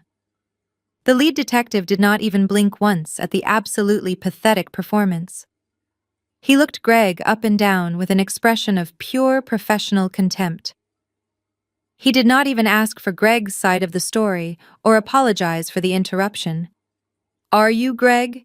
he asked, his voice low and incredibly stern. "Yes, I am." Greg smiled weakly, trying to maintain eye contact. "But like I just explained to you, this is just a family matter." The detective stepped forward, completely invading Greg's personal space. He opened the thick black folder and pulled out a freshly printed legal document. "This is not a family court dispute," the detective stated flatly, holding the paper up so Greg could clearly see the official federal seal stamped at the top. "This is a federal arrest warrant issued directly by the United States District Court. We have thoroughly reviewed the extremely comprehensive digital evidence carefully provided by the highly respected crisis management firm detailing your extensive financial crimes. You are not a prominent businessman. You are a highly desperate suspect in a massive international wire fraud investigation." The fake smile completely vanished from Greg's face, instantly replaced by absolute sheer panic. "But I did not even get the money yet," he stammered foolishly, confirming his own extreme guilt right in front of the federal agents. "You cannot arrest me for a bank transfer that never actually happened." The detective signaled to a nearby federal agent who aggressively grabbed Greg by the arms and spun him around. "Attempting to commit wire fraud and identity theft is more than enough to put you away for a very long time," the detective replied coldly. "You are completely finished here playing these ridiculous childish games with the justice system." The federal agent did not wait for Greg to formulate another pathetic excuse. He grabbed Greg by the shoulder and forcefully spun him around, pressing him against the heavy glass of the front door. Greg let out a sharp gasp of pain as his cheek smashed against the cold pane. The agent quickly pulled his arms behind his back, and the distinct metallic click of heavy handcuffs echoed sharply through the room. "Greg, you have the right to remain silent." The lead detective began, his voice projecting clearly over the heavy breathing of the captured men. "Anything you say can and will be used against you in a court of law. You have the right to an attorney. If you cannot afford an attorney, one will be provided for you. Do you understand these rights as I have read them to you?" Greg did not answer. He just stared blankly at the marble floor, his chest heaving rapidly. The detective stepped closer, invading his field of vision. "I asked if you understand your rights, Greg. You are being formally charged with felony identity theft and attempted federal wire fraud. Because these crimes involve crossing state lines and utilizing federal banking systems, you are facing a mandatory minimum sentence in a federal penitentiary. There is no early parole in the federal system. You are going away for a very long time." The crushing reality of those words finally broke through his thick wall of delusion. The charming, confident facade completely melted away, leaving nothing behind but a terrified, hollow shell of a man. His knees buckled, and he slumped heavily against the glass door. He began to sob uncontrollably. It was not a quiet, dignified cry. It was a loud, pathetic wailing that filled the entire foyer. He sounded exactly like a frightened child, realizing that nobody was coming to save him from the dark. Meanwhile, the two Texas State Police officers hauled Terrence off the floor. His expensive tailored suit was now wrinkled and covered in dust from the rug. His nose was bleeding slightly from where it had hit the marble tiles during his violent takedown. He looked absolutely miserable. As they dragged him up into a standing position, another federal agent stepped in front of him, holding a small black notebook. "Terrence, you are also under arrest," the agent stated firmly. "You are being charged as a primary accessory to federal wire fraud, and you are facing multiple counts of international money laundering related to illegal offshore gambling syndicates." Terrence immediately burst into fresh, hysterical tears. His legs gave out completely, forcing the two officers to hold him up by his armpits, just to keep him from collapsing back onto the floor. "I did not launder anything," Terrence wailed, his voice incredibly high-pitched and desperate. "I just lost some money playing cards. You cannot put me in federal prison for playing cards. My wife has money. She can pay the fines. Just let me talk to my wife." He twisted his head around, frantically searching the living room until his eyes locked onto Rebecca. "Rebecca, please tell them," he begged, his face streaked with tears and blood. "Tell them we can pay for a lawyer. Tell them you will bail me out. We are building a luxury real estate portfolio, remember? We are a team. We are a family." I watched this entire pathetic display from the comfort of my velvet armchair. Just an hour ago, these two men had confidently marched into my beautiful home, acting like absolute masters of the universe. They had aggressively demanded my life savings and viciously threatened to destroy my highly successful business. They had treated me like a foolish, emotional woman who could be easily bullied into submission. They had used my teenage daughter as a disposable pawn in their disgusting criminal game. Now they were both reduced to a pair of weeping, completely broken cowards. Greg was physically shaking so hard that the heavy handcuffs rattled noisily against the thick glass of the front door. Terrence was openly hyperventilating while begging for financial salvation from the exact same woman he had secretly bankrupted. The sheer contrast between their previous extreme arrogance and their current absolute devastation was incredibly satisfying to witness. The lead detective signaled to his armed team.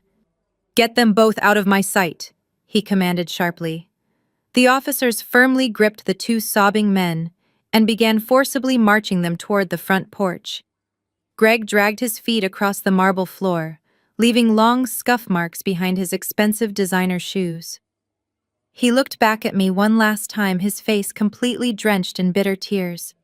He opened his mouth trying to speak, but nothing came out. He was finally out of lies and out of time. He was finally out of lies and out of time. The heavy glass door slammed shut behind the federal agents, echoing through the sudden devastating silence of my foyer. Through the large front windows, I watched the officers aggressively shove Greg and Terrence into the back seats of separate unmarked vehicles. The flashing red and blue lights slowly faded as the convoy of law enforcement cruisers turned around and rolled down the long gravel driveway, disappearing past the high iron gates of my secure community. The immediate threat was completely neutralized, but the catastrophic emotional wreckage remained scattered all over my living room floor. Rebecca stared blankly at the empty space by the front door, where her husband had just been violently tackled and handcuffed. Her perfectly styled blonde hair was now completely disheveled, and her expensive designer makeup was running down her pale cheeks in thick dark streaks. The sheer magnitude of her sudden horrific reality was finally crashing down upon her shoulders. She was no longer the wealthy, arrogant wife of a highly successful tech investor. She was totally bankrupt.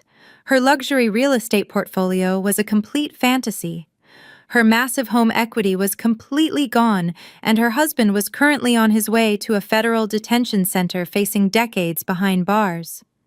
Her breathing grew rapidly shallow and erratic. She slowly turned her head to look at me sitting comfortably in my velvet armchair. The smug superiority she had proudly worn like a crown for her entire adult life had completely vanished. Suddenly, her knees buckled. Rebecca collapsed onto the expensive Persian rug, dropping directly to her hands and knees. She did not attempt to stand back up. Instead, she began to frantically crawl across the hardwood floor toward me, her designer handbag abandoned and forgotten near the sofa. "Natalie, please," she begged, her voice cracking into a pathetic, high-pitched whine. "Please, you have to stop them. You have to call the police right now and tell them this was all just a massive misunderstanding. Tell them Terrence was just confused about the banking paperwork. You know the police chief in this city, do you not? You handle crisis management for local politicians.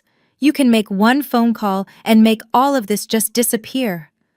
I looked down at my older sister, feeling absolutely no sympathy for the woman kneeling on my floor. I did not move a single muscle. I did not reach out to comfort her. "You want me to call the Federal Bureau of Investigation and casually tell them to release a man who actively conspired to steal my life savings?" "Rebecca," I asked, my tone completely flat and emotionless. "You want me to commit perjury and obstruction of justice to save a degenerate gambler who secretly bankrupted you?" Rebecca grabbed the edge of my velvet armchair, her fingers digging desperately into the soft fabric. "But we are family, Natalie!" she sobbed violently, her tears soaking into the upholstery. "We are sisters! You cannot just let them lock my husband in a federal prison. He is not a hardened criminal. He just made a few incredibly stupid mistakes because he was under so much financial pressure. He was just trying to provide a beautiful life for me. You cannot do this to our family. Mom and Dad will be absolutely devastated when they find out what you have done. They will never ever forgive you for sending their favorite son-in-law to a terrifying federal penitentiary. I stared deeply into her frantic, bloodshot eyes, completely fascinated by her endless capacity for severe delusion. Even now, completely ruined and kneeling on the floor, she was still instinctively trying to use our toxic parents as an emotional weapon against me. She actually believed the sacred bond of blood somehow excused international money laundering and felony identity theft. You have millions of dollars sitting safely in your bank accounts, Natalie, she pleaded frantically, transitioning from guilt trips to outright begging. You stopped the wire transfer, so your money is completely fine. Please just hire the best defense lawyers in the state for Terrence. You can pay off his underground casino debts before the cartel comes looking for me. I have absolutely nothing left, Natalie. Terrence took everything we had. The bank is going to foreclose on my house next month, and I do not even have enough cash to buy groceries. You have to help me fix this terrible mess, because sisters are supposed to fiercely protect each other no matter what happens.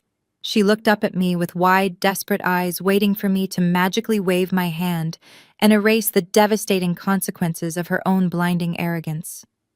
She expected me to rescue her simply because we shared the same last name. I slowly pushed myself up from the comfortable depths of my velvet armchair and stood towering over my kneeling sister.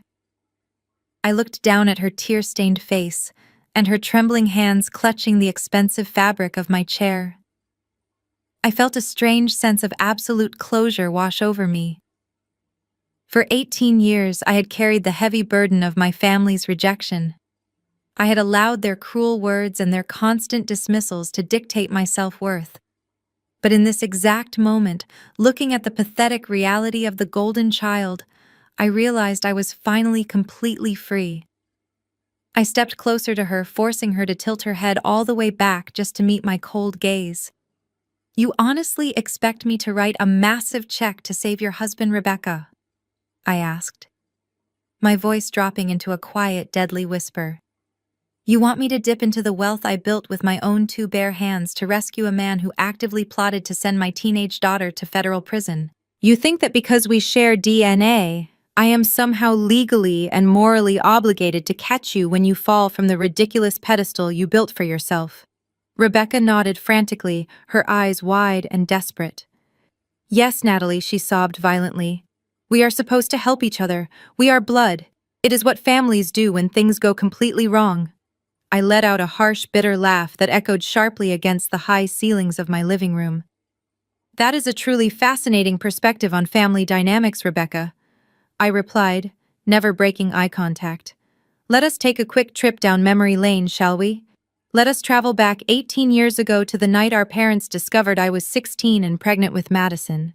Do you remember that specific night, Rebecca? Because I remember every single agonizing second of it. I remember our father violently throwing my clothes into cheap black garbage bags. I remember our mother screaming that I was a disgusting failure who had permanently ruined the pristine family reputation. Rebecca swallowed hard, shaking her head slightly, as if trying to physically deny the memory. That was a long time ago, Natalie, she whispered weakly. We were just kids. You were a teenager, yes, I corrected her, my tone turning incredibly sharp. But you knew exactly what you were doing. When I was standing on the cold front porch, holding two plastic garbage bags containing everything I owned in the entire world, I looked at you. I begged you to talk to them.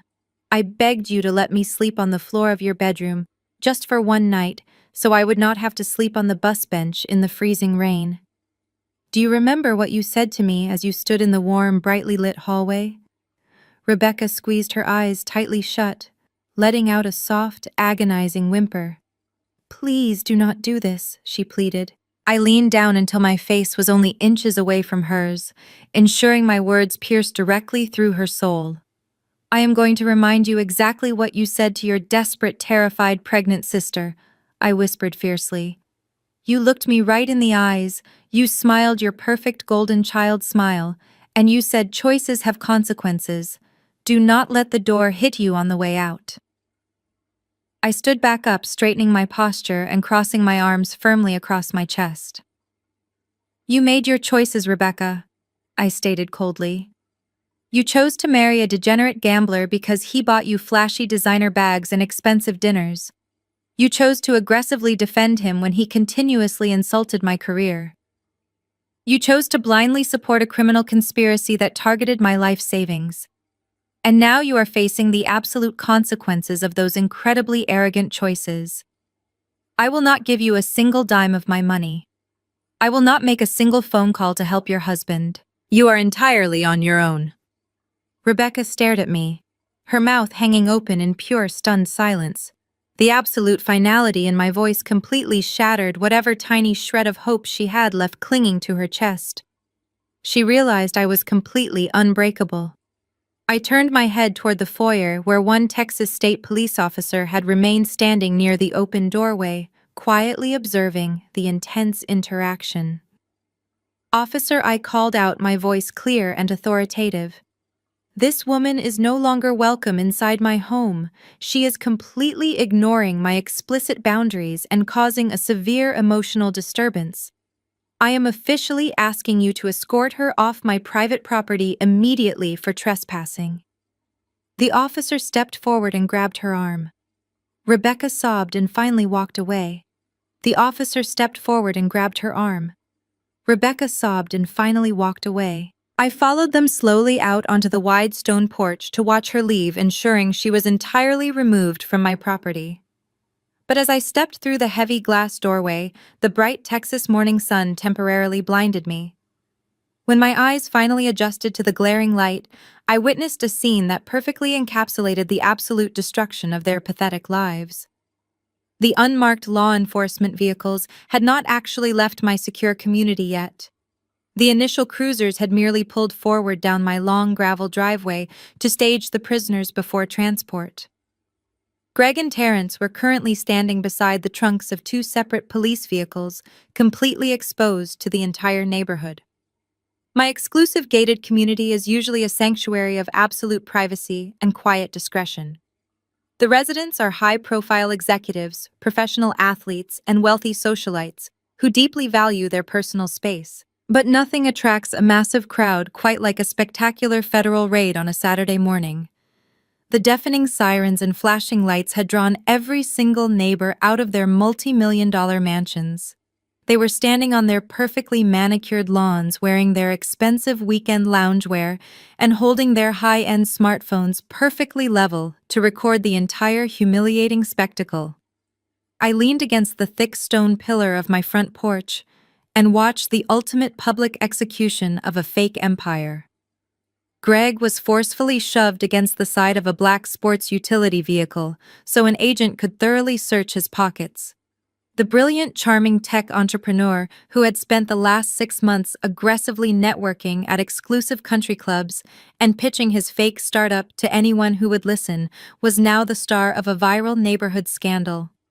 He tried to hide his face, turning his head away from the glaring cameras, but it was completely useless. The wealthy investors he had desperately tried to court, the country club members he had lied to, and the elite social circles he had tried to infiltrate were all currently watching him being treated like a common street criminal. Every single high-definition video being recorded right now would be instantly shared across private group chats and local social media networks before noon. His fake reputation was not just damaged, it was publicly and permanently incinerated. Nobody would ever trust him again. He would never secure another meeting pitch, another fake business, or manipulate another innocent investor. The carefully constructed illusion of Greg the visionary billionaire was dead forever. He let out a loud groan of pure humiliation as a federal agent aggressively pushed his head down and shoved him into the cramped back seat of the cruiser, slamming the heavy metal door shut behind him. Terrence was receiving the exact same brutal treatment just a few feet away. He was openly weeping loudly, begging the stoic state troopers to cover his face with his jacket. He knew that his own professional network, his fake cryptocurrency trading groups, and his underground gambling associates would undoubtedly see this humiliating footage. His loud, pathetic cries echoed clearly across the manicured lawns, providing the perfect dramatic audio for the neighbors recording the event. They forcefully deposited him into the second law enforcement vehicle, locking him away in the dark, cramped space.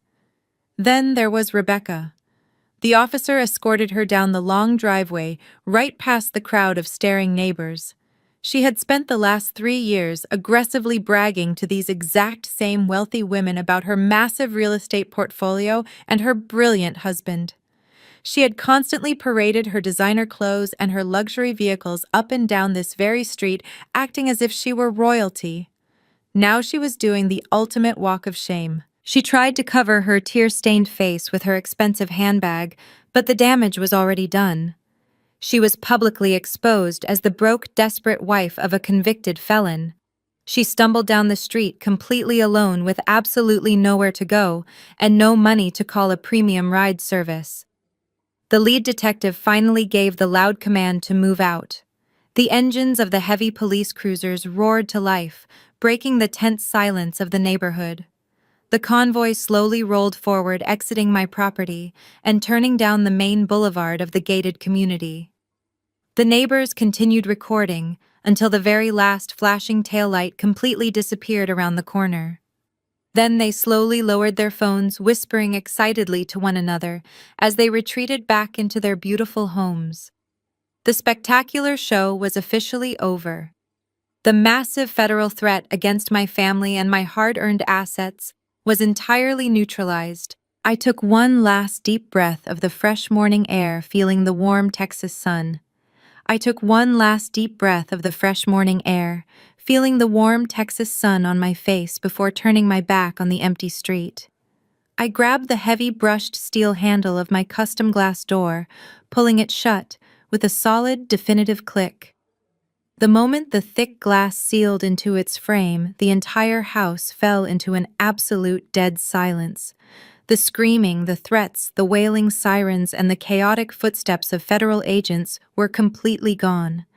The profound quiet that replaced the chaos was almost deafening in its intensity. My pristine luxury home, which had just served as ground zero for a massive federal takedown, felt incredibly empty. I stood alone in the grand marble foyer for a long moment, simply listening to the gentle hum of the central air conditioning system. The expensive Persian rug in the living room was still violently kicked out of place. The fake legal injunctions and highly classified forensic documents were still scattered haphazardly across the polished oak coffee table. 2 chairs were knocked completely over, and a single crystal wine glass sat untouched next to my silver iPad. But the most prominent sound in the entire house was not the hum of the appliances. It was the sound of my 18-year-old daughter completely breaking down. I slowly walked down the short flight of stairs, descending into the sunken living room. Madison was curled tightly into a small ball on the far corner of the plush gray sofa. Her knees were pulled sharply up to her chest, and she had her arms wrapped securely around her legs, as if trying to hold her shattering body together. She was sobbing uncontrollably, her thin shoulders shaking violently with every agonizing breath she took. The defiant, confident young woman who had aggressively pounded on my front door just a few short hours ago was completely gone. In her place was a terrified, heartbroken child who had just watched her entire worldview collapse into ashes. I stopped walking when I reached the edge of the glass coffee table, intentionally keeping a small physical distance between us. I did not immediately rush forward to wrap my arms around her. I did not stroke her hair or whisper soft, comforting platitudes into her ear. That is not how a crisis is successfully managed, and that is certainly not how deep, permanent lessons are learned. I simply stood there maintaining my calm, unyielding presence, allowing her to thoroughly process the terrifying reality of what transpired. "Mom, I am so sorry." Madison suddenly choked out, her voice barely recognizable through the thick, heavy tears. She squeezed her eyes tightly shut, unable to even look at my face. "I am so incredibly sorry. I did not know." I swear I had absolutely no idea he was doing those terrible things. He promised me he was building a legacy for us. He looked right at me and told me he loved me. How could he just leave me to go to jail? How could he do that to his own daughter? She buried her face deep into her knees, her wails echoing loudly against the high ceilings. I listened to her desperate apologies, feeling the sharp, painful sting of maternal empathy, but I kept my posture completely rigid. "You almost threw away my entire life savings, Madison," I said, my voice soft but incredibly firm, carrying clearly through the quiet room. "You bypassed secure administrative firewalls and attempted to secretly wire $1 million to a man you have only known for 6 months. You allowed him to manipulate your emotions and weaponize your anger against the one person who has fiercely protected you since you were born." "I know," Madison sobbed violently, her fingernails digging deeply into the fabric of her jeans. "I was so incredibly stupid. I just wanted a father, Mom. I just wanted him to be proud of me and treat me like an equal. He made me feel so important and so smart. I thought you were just being controlling because you hated him. I never thought he would actually use my social security number to steal money from criminals. I could have gone to federal prison today. I could have lost absolutely everything because I trusted the wrong person." She slowly lifted her head, finally forcing herself to look directly at me. Her face was completely red and swollen, her mascara running down her cheeks in dark, messy rivers. "Please forgive me, Mom," she pleaded, her voice cracking with desperation. "Please do not hate me for this. I will do whatever it takes to fix this mess.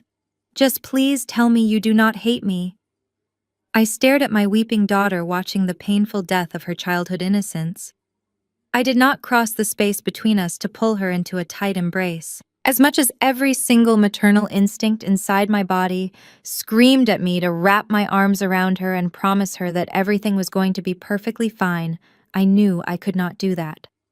Coddling her in this exact moment would only reinforce the dangerous idea that she could make catastrophic, life-altering decisions and simply cry her way out of the severe consequences.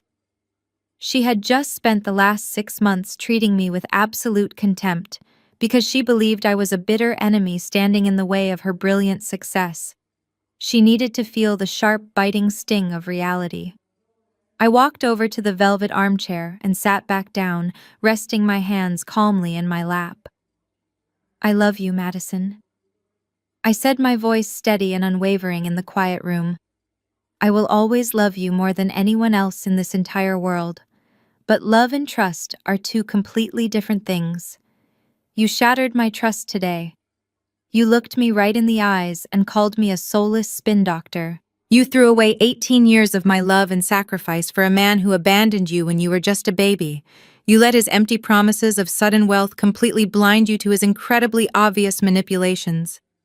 Madison sniffled loudly, wiping her nose with the back of her trembling hand. "I know," she whispered, looking down at the floor. "I will do whatever you say, Mom. I will delete all of his contact information. I will never speak to him or Uncle Terrence again. Just please do not kick me out of the house. I have absolutely nowhere else to go."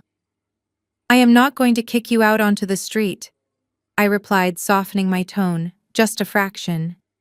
"This is your home and you are always safe here. But you are officially an adult today, Madison. And being an adult means taking absolute accountability for your own actions.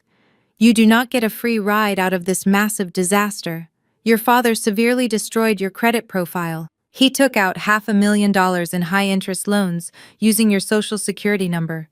The federal authorities might understand that you were manipulated, but those predatory lenders absolutely will not care. They are going to come looking for their money, and they are going to legally come after you."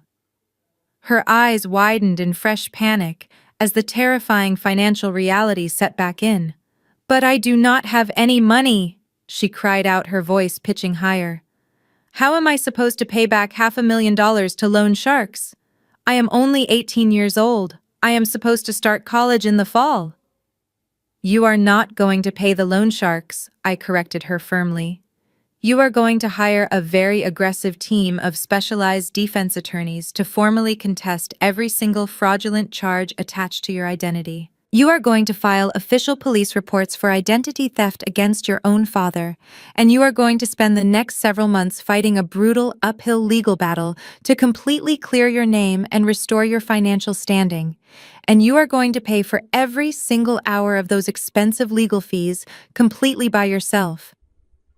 Madison stared at me in absolute shock. How she asked, her voice trembling, "How can I possibly afford lawyers like that?"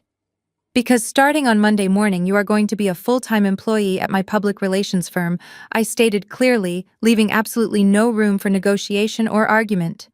"But you are not getting a fancy corner office, and you are certainly not getting a massive corporate salary. You are going to work in the mailroom.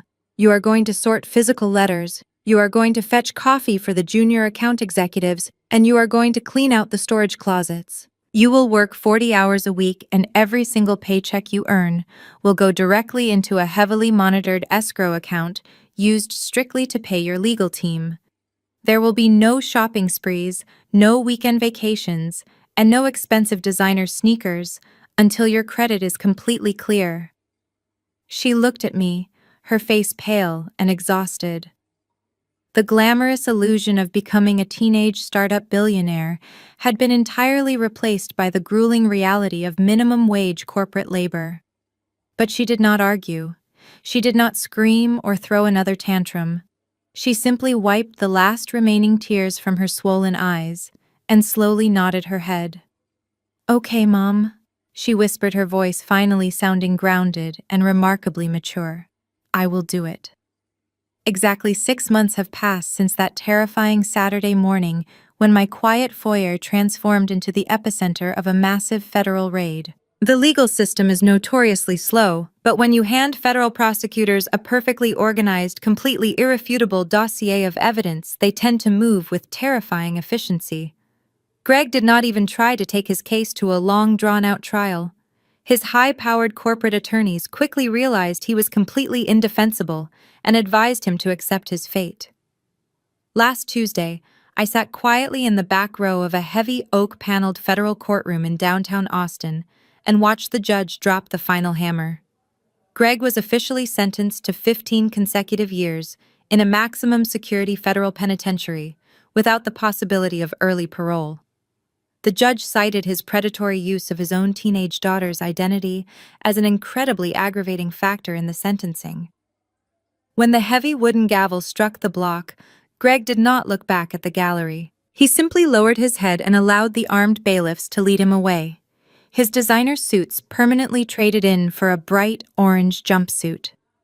He will be almost 50 years old before he ever sees the outside of a prison wall again. Terrence faced an equally brutal reality check, but he proved to be completely lacking in any kind of loyalty.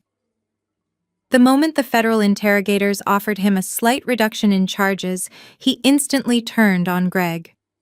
He spilled every single detail of their fraudulent cryptocurrency startup and handed over the hidden ledgers documenting his massive illegal gambling losses. Because of his extensive cooperation, he secured a plea deal. He was sentenced to 7 years in federal custody for international money laundering and accessory to wire fraud. His desperate attempts to paint himself as a naive technical advisor completely failed. He is currently serving his time at a low-security facility in Louisiana, completely cut off from the flashy digital world he once pretended to conquer. Rebecca unfortunately learned that the criminal justice system is not the only ruthless entity in the federal government. When the authorities unraveled Terrence's massive gambling debts, the Internal Revenue Service immediately stepped in to investigate their joint financial filings. They discovered years of unreported offshore casino transfers and blatant tax evasion. The government instantly placed a massive unpayable tax lien on her supposedly luxurious real estate portfolio. Her beautiful custom home was seized and auctioned off by the bank to cover the remaining equity loans. Today, the woman who used to aggressively mock my career choices and brag about her effortless wealth is living in a tiny, cramped apartment on the outskirts of the city. She works 40 hours a week as a checkout cashier at a local discount grocery store, just to slowly chip away at the crushing IRS penalties Terrence left behind. Every time I drive past that shopping plaza, I think about her cruel words on my front porch. She made her toxic choices, and now she is manually scanning barcodes to pay for them. As for Madison, her journey over the past 6 months has been the most profound transformation of all. She kept her promise to me. She did not complain when her alarm clock went off at 5 in the morning on that first Monday. She put on a pair of sensible flat shoes and walked into the mailroom of my public relations firm. She spent her entire summer aggressively sorting heavy packages, delivering physical files across the massive office, and silently taking coffee orders for junior executives who were only a few years older than her. Every single Friday afternoon, she took her minimum wage paycheck and directly deposited it into the escrow account managed by her legal defense team. The lawyers have been incredibly successful aggressively negotiating with the predatory lending platforms and actively removing the fraudulent inquiries from her credit report. It is a slow, grueling process, but she is actually doing it. I watch her from the glass walls of my corner office, and I see an entirely different young woman. The arrogant, entitled teenager who demanded bridge capital for a fake tech company is completely gone. In her place is a highly resilient, hardworking adult who finally understands the true value of a dollar and the extreme danger of trusting the wrong people. We still have a long way to go to completely repair our relationship. There are still quiet moments when she looks incredibly sad, grieving the father she thought she had. But we eat dinner together every night now, without the constant shadow of his manipulation hanging over our heads. She is slowly earning back my deep trust, one stamped envelope and sorted file at a time, completely rebuilding her bright future securely. I step out onto my front porch right now and take a deep breath of the warm evening air. The sun is just beginning to set over the rolling hills of Austin, casting a brilliant golden glow across the quiet neighborhood. It is peaceful here. The manicured lawns are perfectly still, and the only sound is the gentle rustle of the wind through the oak trees. I lean against the thick stone pillar, the exact same spot where I stood 6 months ago, watching the federal authorities drag my treacherous ex-husband and my deceptive brother-in-law away in heavy steel handcuffs. The contrast between that morning of absolute chaos and this evening of profound tranquility is entirely striking. It serves as a beautiful daily reminder of exactly what I fought so hard to fiercely protect. For a very long time, I allowed society to dictate my understanding of family. We are constantly told from a very young age that blood is thicker than water and that we must unconditionally forgive the people who share our genetics. We are heavily conditioned to believe that setting firm boundaries with our relatives is somehow selfish or cruel. But I am here to tell you that family is absolutely never a valid excuse for abuse. Sharing a last name or a biological connection does not grant anyone a free pass to manipulate your emotions, drain your bank accounts, or destroy your hard-earned stability. Protecting your peace and your financial assets is not an act of malice or bitter revenge. It is the absolute highest form of self-love. You do not owe your success to the people who abandoned you when you were struggling. You do not owe your life savings to the relatives who constantly belittle your choices. When Greg marched up to my front door demanding my money, he expected me to fold under the immense pressure of his fake authority. When my sister Rebecca kneeled on my living room floor begging for a financial bailout, she expected my guilt to completely override my logic. They both fundamentally misunderstood the immense strength of a woman who built her own empire from absolute scratch. I refused to be their sacrificial lamb. I chose to aggressively defend my territory, and in doing so, I saved my daughter from a lifetime of catastrophic ruin. It was an incredibly painful process. Watching my own family completely shatter was not a joyful experience, but it was an entirely necessary one. Sometimes you have to ruthlessly prune the dead branches of your family tree so the healthy ones can actually survive and thrive. Madison and I are finally thriving, The toxic shadows that haunted our relationship are permanently gone, replaced by genuine respect and honest communication. If you are watching this video and feeling completely overwhelmed by toxic family members who constantly demand more than they ever give, I want you to listen to me very carefully. You are allowed to firmly say no. You are allowed to securely lock your doors, freeze your bank accounts, and walk entirely away from the people who intentionally cause you harm. Your worth is not determined by how much abuse you can silently endure for the sake of keeping the peace. Your true worth is defined by your ability to fiercely protect your own well-being. Every single step you take toward independence is a massive victory over the manipulative forces trying to hold you firmly down. Do not ever let anyone convince you that protecting your assets makes you a bad person. The world is full of individuals who will take advantage of your kindness if you do not actively establish an impenetrable wall around your life. You have the absolute right to live freely without constant fear, without manipulation, and without financial abuse dragging you backward into a very cold, dark, and dangerous place. Have you ever had to establish ruthless boundaries with family members who felt entirely entitled to your money or your energy? Have you ever had to walk away from a toxic dynamic to save yourself? I would love to hear your personal stories of resilience and courage in the comments section down below. Reading your experiences helps all of us realize that we are never completely alone in these difficult battles. If this story resonated with your own life, please hit the like button and subscribe to my channel for more honest conversations about navigating difficult relationships and building absolute independence. Share this video with someone who might desperately need a reminder that it is perfectly acceptable to fiercely protect their peace. Thank you so much for joining me on this incredible journey of healing and justice. Remember that true family will never ask you to compromise your safety or your sanity. The story of Natalie and her incredibly toxic family serves as a powerful masterclass.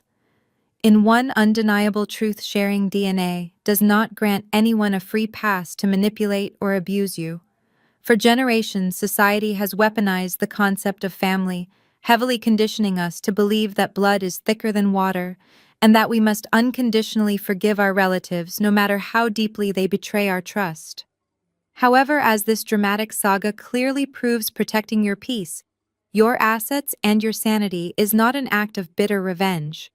It is the absolute highest form of self-love. When faced with staggering betrayal from a manipulative ex-husband, weaponizing their teenage daughter to a sister demanding a financial bailout for her criminal husband, Natalie did not crumble under the heavy weight of family guilt. She stood her ground. The hardest lesson to learn in life is that sometimes the people who are supposed to love and protect you are the exact same people you must fiercely protect yourself against. We are often taught that setting boundaries is selfish or cruel, but Natalie's unyielding stance demonstrates that boundaries are actually the fundamental core of survival. By refusing to rescue those who actively tried to destroy her, she not only saved her own empire, but also taught her daughter a priceless lesson in accountability. Healing begins the moment you stop setting yourself on fire just to keep toxic people warm. You do not owe your hard-earned success, your mental health, or your life savings to relatives who only view you as a disposable resource. True family is built on a foundation of mutual respect, not parasitic entitlement. Take a hard look at the relationships draining your energy today, and dare to draw an unbreakable line in the sand to fiercely protect your own future.